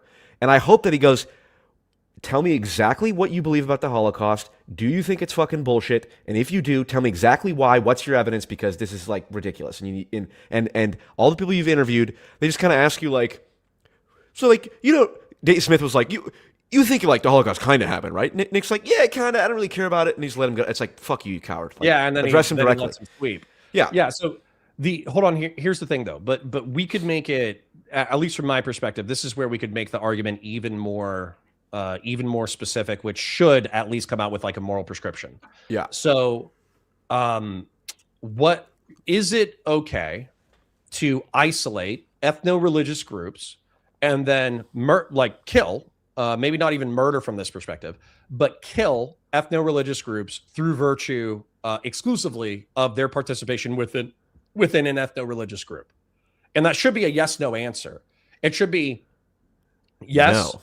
There's ethno-religious political beliefs that are so disastrous that we should be able to wipe them off of the face of the earth. Or the answer is no, I believe in the sanctity of the individual. And therefore, even if a person is a member of an ethno-religious group, they are entitled to a certain level of like dignity and humanity and life. And so that's where, for me, ultimately, it doesn't become about whether or not Nick Fuentes thinks that 300,000 people died in the Holocaust or 6 million people died in the Holocaust. It's about the moral calculation for whether or not the Holocaust is repeatable within his worldview. And I think that's a more important question than debating history. That's fair. I do think the historical debate is relevant because it can tell you a lot about how dishonest people are. Because of course, like I said, so what I was saying is I talked to this one Nazi in particular. And at first, when I talked to him, you know, he would, you know, kernels of truth, right? This app, check out this, look at this, and it's like, what the fuck? This is kind of crazy. And then I kept talking to him. And then I was like, oh, you're just autistic. That's what this is. Right. And not only is that's how I feel about not only are you autistic, you have personal trauma that is one-to-one the reason you're a Nazi. Dude, you made me hate Dave the Distributist less. Why? I How? hated that guy. I hated him so bad. And the reason, this is actually really interesting, so I kind of want to dig into it a little bit. Okay. Distributist. So I gotta roll the in way about that I 15 got just FYI. introduced to online politics was Faraday Speaks. For those of you who don't know him, just Google him. He was like one of those guys who was like, I almost fell down the alt-right pipeline, or I fell down the alt-right pipeline, right? He was one of those guys. Oh, that guy, yeah. Joshua Citarella interviewed him, I think. So yes, and so I think that's his name. So I tell him, I'm like, hey, I'm doing some videos about Nick Fuentes, and I'm getting a lot of pushback in chat where I'm accusing him of like Nazism because he's talking about, you know, Jews and Holocaust and this, that, the other. But they're saying that my arguments aren't landing for XYZ ABC. Do you know anybody in the dissident right who could kind of give me like a lay of the land, what the different factions are, who they are, what they believe, et cetera, et cetera? So Faraday introduces me to Distributist. Well, Distributist is a fucking autist. So the way that we have a conversation is not me asking him a question and then him answering the question. It's him laying out his worldview at the time, which could have changed over time. But it was like, you agree that the left has gone insane? And I'm like, yes. And he's like, you agree that they're using social media in order to bully normie conservatives off of the internet? And I'm like, yes.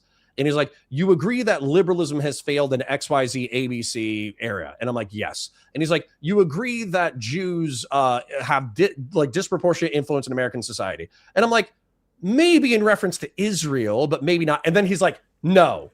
Not only do you have to agree with me 100% on my description of reality, you must agree with the prescriptions that I drag out of my inferences. And I'm like, fuck you. I'm a smart person. I don't need you to lead me down the nose into your ideology. But what I realized through the debate that you guys did a few weeks ago or a few months ago is that he has autism and he loves the Holy Roman Empire. That's it.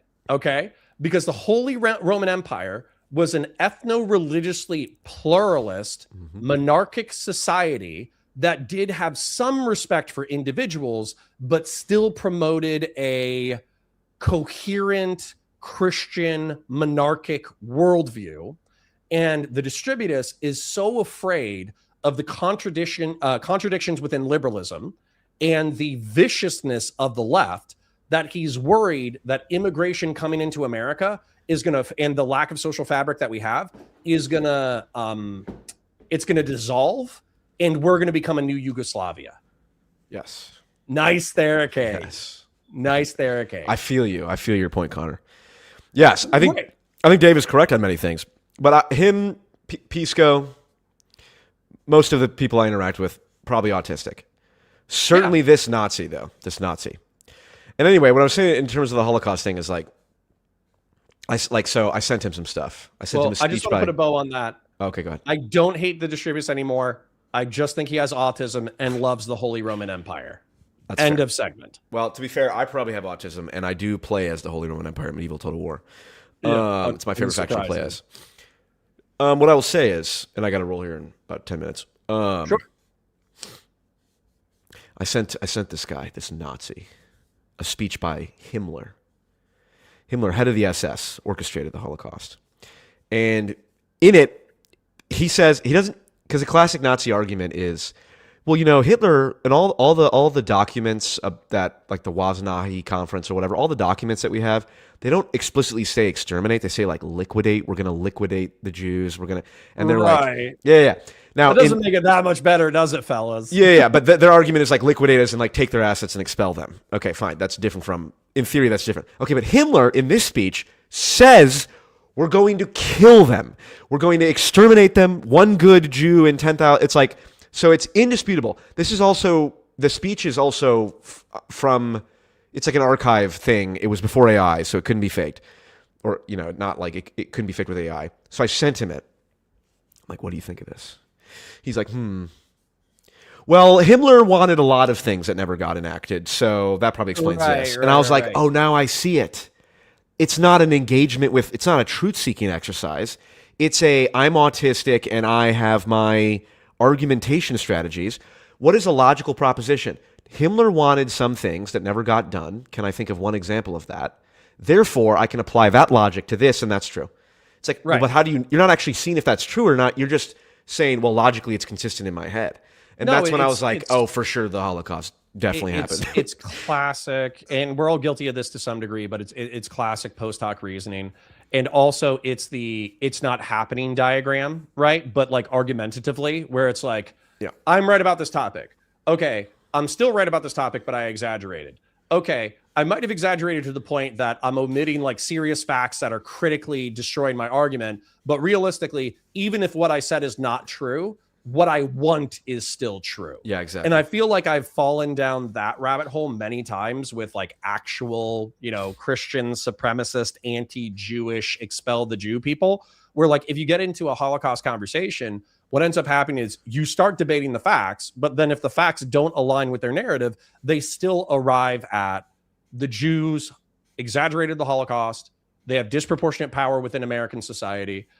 We are actually a captured nation, and the correct thing to do is to, at minimum, expel them from places of political, media, and cultural influence, and then at maximum, either denaturalize and deport them or exterminate them.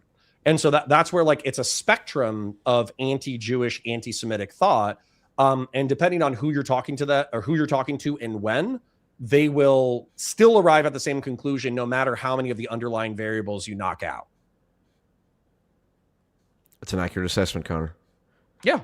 No, that's why I love these conversations, because I feel like we might begin with frustration, but we oftentimes arrive at least descriptive consensus, if not agreement on prescription. Of course. Now, See, you're listen, at the end of the day, Connor, call yourself what you want, but as far as I'm concerned, I see the darkness within you.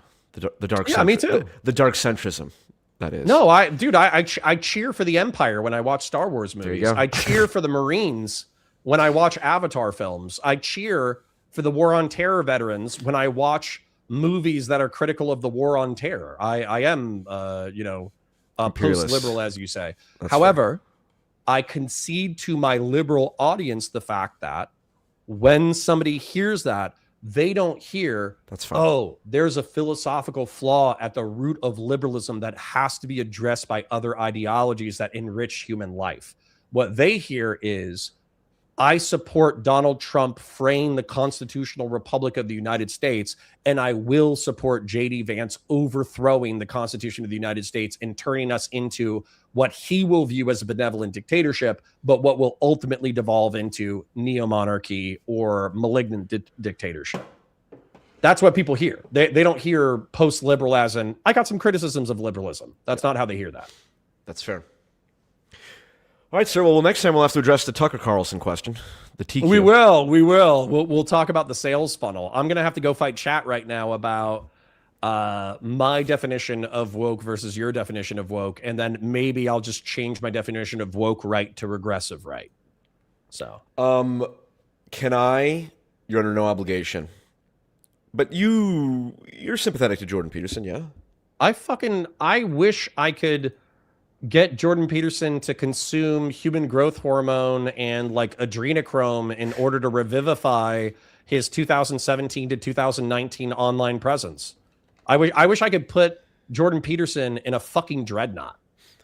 That would be elite. Peterson right. Dreadnought. Bjorn the Fell-Handed, except Peterson the right. He's like a 10,000-year-old dreadnought, and he's like, yeah. What do you mean by the right? Lobster, the Lobster Primarch. All right. Well, I sent you a video.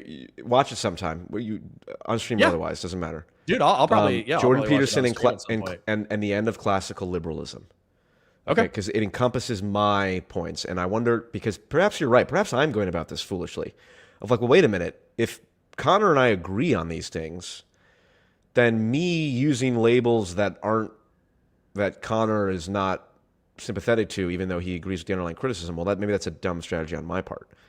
So maybe, but my audience is only 100 people, and on a good drama day, I get up to 150, and then on a, how do I phrase this? On a good drama day, I get up to 150. Well, I'm also live like stream a audience. niche. I'm a niche consumer of information. I do have post hoc reasoning, but I try to pursue truth. And I do think I'm like one of the last centrists standing besides you. I'll take it. I think I mean, like the entire Destiny sphere knows who you are and all that. So you have a, what would you say? You have cachet that is much wider than you think, perhaps. Well, thanks. Right, but yeah, let's do it again sometime soon, and we'll fight about Tucker Carlson either next week or in the next couple of weeks. Yeah, it's not going to be good for me because he just interviewed Milo Yiannopoulos, which is like, if you want to, if the argument's going to start that for sure. If the argument's going to start by saying Tucker Carlson's a fucking grifter who appeals to the lowest common denominator freaks by bringing on people like the guy who said he fucked Obama and then Milo Yiannopoulos, I'd have to go, so you're not wrong. It's cost benefit at that point. Anyway, all right, sir. Good talk. Pleasure. We'll speak again Catch you soon. soon. Godspeed. Peace. Bye. All right, guys. Let me thank everybody who donated and also read your super chats because I didn't catch up with it. I'm also going to hang out with chat for a little bit and talk to you guys. I'm still waffling on whether or not I want to do content this afternoon because truth be told, I was ready for Valor Reacts. Dan said that he wasn't available. So, I mean, if you force me, I will sit here and watch Shoe on Head or watch the Nick Fuentes article. If you don't force me, if you say, hey, it's the weekend, I'm already done with work. I was actually just watching because I feel bad for you. And actually, I want to go watch my favorite liberal streamer, then I'm going to dip out. But let's go ahead and do reverse order super chats real quick.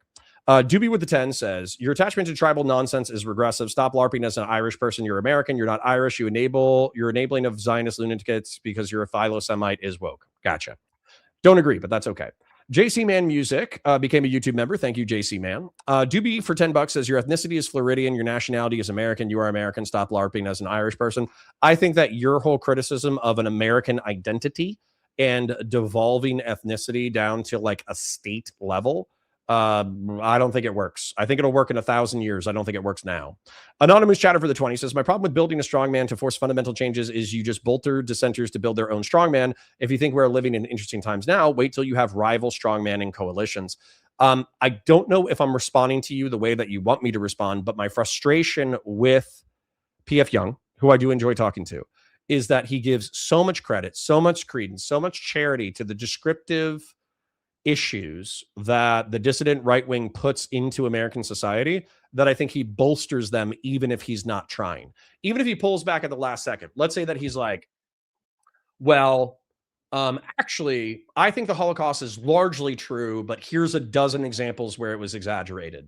And I think that we should all have freedom of speech and freedom of conscience to engage with dissident right stuff without criticism. That's an important caveat.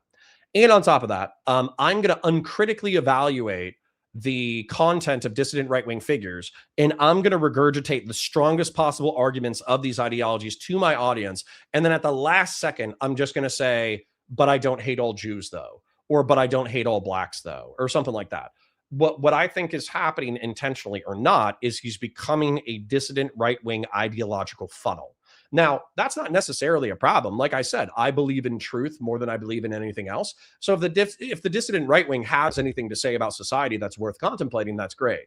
What I don't like is when people are useful idiots for nefarious ideologies. And I think that Paul needs to balance that a little bit. Doobie for 10 says, Donald Trump is zogged. I think I may be in love with Paulito. I don't know who Paulito is, but based. Anonymous Chatter for 2 says, as long as it's my authoritarian moving my ideas. I know. A lot of people adopt that, including, by the way, Destiny. Anonymous Chatter for 5 says, guardrails are just social norms. Where we place them is just how conservative we are inside a liberal framework. Guardrails don't destroy liberalism. I agree. That's why I would say that he's in a rush. Paul is in a rush for me to identify as a post-liberal. But I think when people hear that word, they assume that I buy into like Yarvanite neo-monarchism or Vancian neo-dictatorship. And I don't. I like the republic. I like the balance of power. I like the equal but complementary balance of power within the United States. I like the Constitution. I like individual rights. And I think that liberalism and libertarianism, while maybe insufficient to live a rich life, is an excellent governmental framework from which to start. Doobie for 20 says, you don't get to claim freedom of expression like the Zio-Nazis can't claim violent ethno-nationalism and tribal supremacy. That belongs to Nick too. Sure, But again, I don't think that Tucker Carlson engages with freedom of conscience or freedom of speech because he thinks it's an inherent good. I think he engages with it because it allows him to sell his snake oil. So maybe that's overly cynical of me, but I think I have evidence for Tucker Carlson being a snake oil salesman. Anonymous Chatter for 5 says, feels like this is just boiling down to how maximal is maximal freedom. Oh, well, I mean, I think that's liberalism, actually, is the argument about where is the end of maximal freedom. Doobie for 10 says, if you only like freedom of expression because it allows you to spread your belief system until it bumps into something you dislike, which you then censor, how are you any different than Tucker? Because I don't censor. I don't censor. Doobie says, this might be the worst argument I've ever seen you try to make. I'm not sure in reference to what. Hedonic Samuel for $10 says, hello, Paul. I'm JJ Voice. Well, hello. I probably do need to talk to JJ McCulloch, huh? Focus Lady 2412 for 5 gave us a super sticker. Thank you kindly. I can't see the super sticker, but I see the donation. Anonymous Chatter for 20 places in the Mrs. Points segment collection plate. Thank you. AKA Batusai says, got a raise yesterday. Enjoy. Thank you for the 10. Anonymous Chatter for the 10. Tech issues, Doobie one guy, a debate. The only thing I need for my bingo is a painter points and a dog knocks over a piece of equipment. Well, a dog did knock over the internet, and I'm about to do a painter points, so you're about to get a bingo. Jen Winkler for 10 says, we can have Doobie or Paul, but not both at once. Well, I'm sorry for ruining you. I hope your other liberal boyfriends helped you out. Thahi AF became a member. Thank you kindly. And Barabas Antioch donated 5. Thank you kindly. So Justin donated 5. You should watch your debate with Nick. I'll probably watch it again. I'll probably watch it again at some point. Maybe not today, but remind me. Remind me, and I should. As a matter of fact, I'll write that down. Liberal, because the whole title of it was the Fuentes interview, the liberal versus Christian empire with Nick Fuentes. I see a super chat coming in. Sapien Green for 100 DKK. It's funny that when talking about the horrors of Nazi Germany, it so often comes down to the Holocaust, but that's just the tip of the iceberg, and this iceberg is made of mutilated bodies. Right. And that's where I think that Paul is probably a bit too quick to run away from the horrors of industrial slaughter involved in Nazi Germany. But at the same time, like, I understand that he could say, well, the Armenian genocide was bad too. And I'll be like, yeah.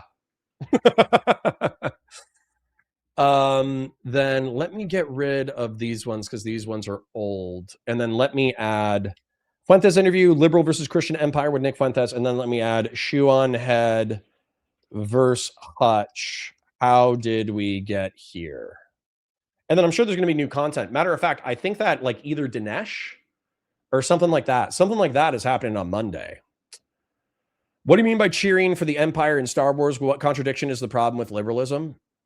Rooting the perspective in individualism. That's the problem with liberalism, is that we are a communal species. So liberalism has a lot to say about what the government cannot do to impose its will upon you. It does not necessarily say what virtuous people should do. Doobie says he'd censor lolly shit. Of course I would. Of course I would. Yeah, jerking off the kids is not something that I protect. Sorry. Tough shit. Wait, Shoe on Head talked to Hutch. I think I missed something. He didn't talk, or she didn't talk to Hutch. She talked shit about Hutch in a video about how liberals are pussies who let a bunch of bad shit happen. But anyways, I want to draw a drawing real quick. So let me move you guys up here. And let me do a drawing. And then I'm not going to lie, guys. I'm not going to lie. I'm probably going to call it early today. Just kind of a long week. I did a lot of crazy work. I had fun. I had an excellent week. But I'm just kind of wiped out from doing like 4 projects at once. And there's like 2 other liberals live right now. Didn't somebody say Pisco and Hutch were live, or Pisco and Lonerbox were live or something? So you guys have your choices of content. But let me go ahead and share this drawing with you before we wrap up. So let me go here, presenter invite, share screen, entire screen, paint, audio on, share. Okay. And then let me add it to stage. Okay. Let's talk about the woke right real quick. So P.F. Jung, let's do this as the left-right dividing line. And let's do a bent line for how P.F. Jung is arguing about this stuff. And I don't think that so Paul PF says woke left is when you use id poll to prevent conversations from happening. And then let me put it over here. Philo-Semites, people who are pro-Jewish and pro-Israel, use id poll to shut down right-wing criticism of Jewish people and Israel, which mirrors the woke left tactic. And I think this is descriptively true. I just think that that doesn't capture what I say when I say woke left. When I say woke left, I'm not just talking about an individual tactic. I'm talking about the annoyingly progressive people who have like just yanked on the Overton window leftward, who were responsible for the pseudo-authoritarian left-wing social media censorship on social media and culture, and as a result, made national discourse worse. And so what I would say that for the woke left are annoyingly regressive people who do not care about individual rights, who progressive people, I should say. Progressive people who do not care about individual rights, who yank on the Overton window to make society more accepting of authoritarian ideas and ideologies, I guess. Like, in my opinion, socialism and communism. So let me go ahead and do that. And then this is funny because I can actually just copy my definition word for word and change one word. Okay. So this is going to be great.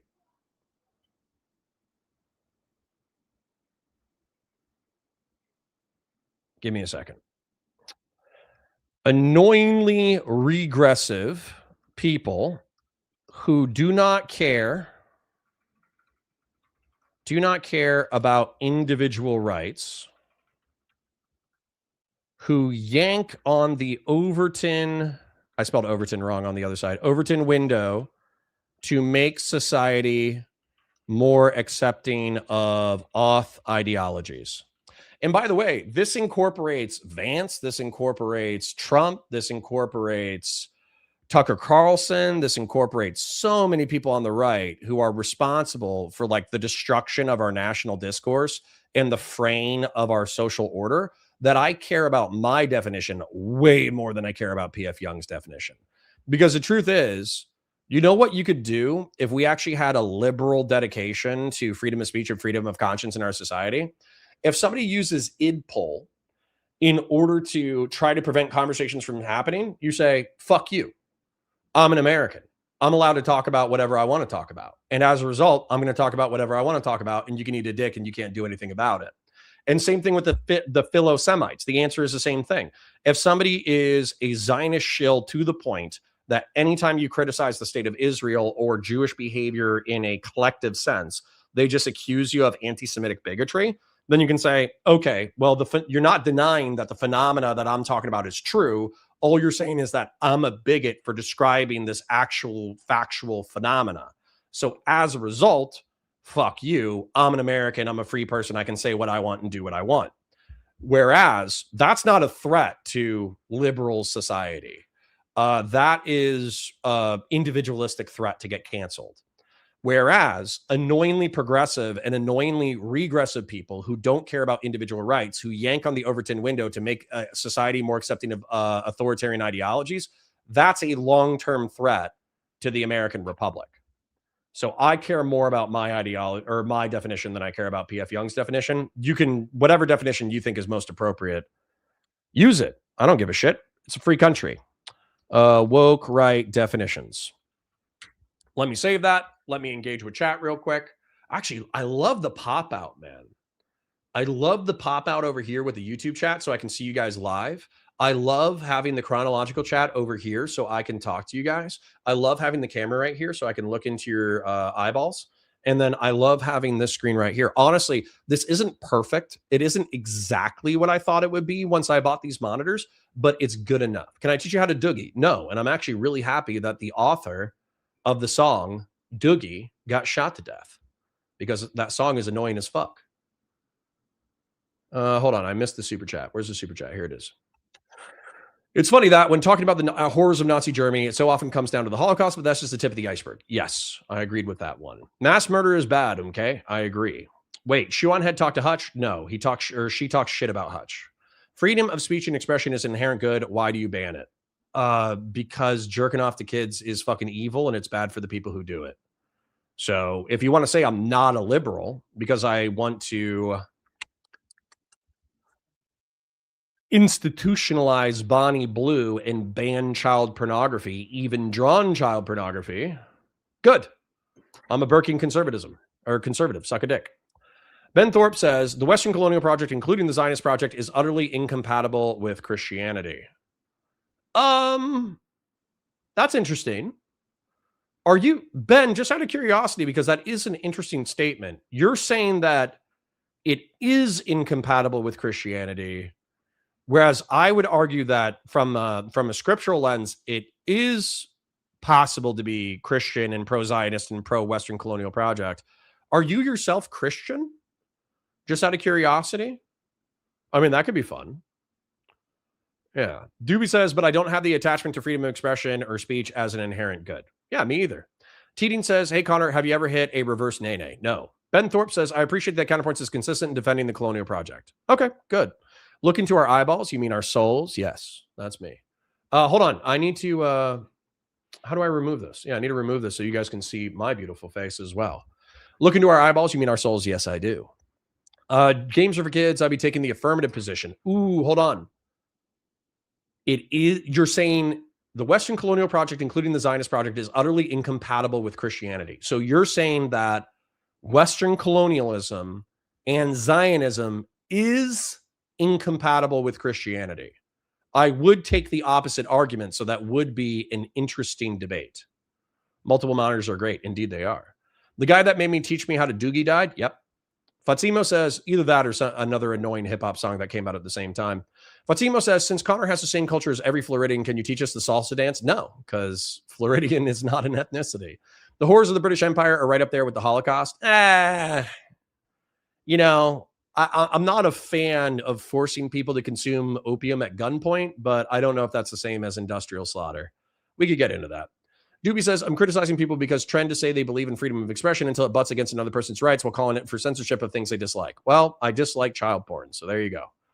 What will Bonnie Blue do to earn money? She could be a normal prostitute or a normal pornographic actress. Doobie says that is an interesting argument. I lean towards it being true that they're incompatible. Actually, now that I think about it a little, they are incompatible. Well, let's talk about it on stream. It could be fun. So anyways, I'm going to thank everybody who super chatted. Then I'm going to get the fuck out of here because I parasocially love you. But honestly, I'm being a little bit lazy today. And there's also other liberal streamers who you can, not me liberal, but other people that you can enjoy who are live right now.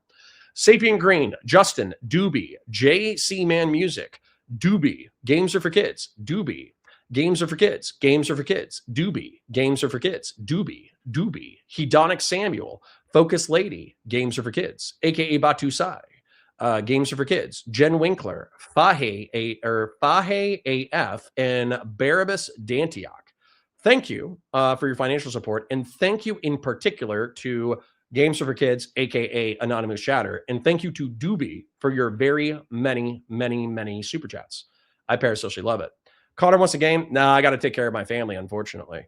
Not that I don't love my family. I love my family, but I'm not going to be jerking off and playing video games anytime soon. So... Lo siento. I am not a gamer boy. See you, Jonah. Ben Thorpe says, would you want to do it on MDD? You'll be nicer. Yeah, absolutely. Get James in here. It could be fun. All right. I parasocially love you guys. Like the stream, share it with your friends, engage with chat, super chats if you got them, memberships if you got them. Parasocially love you. Catch you in the next one. Bye for now. Mwah.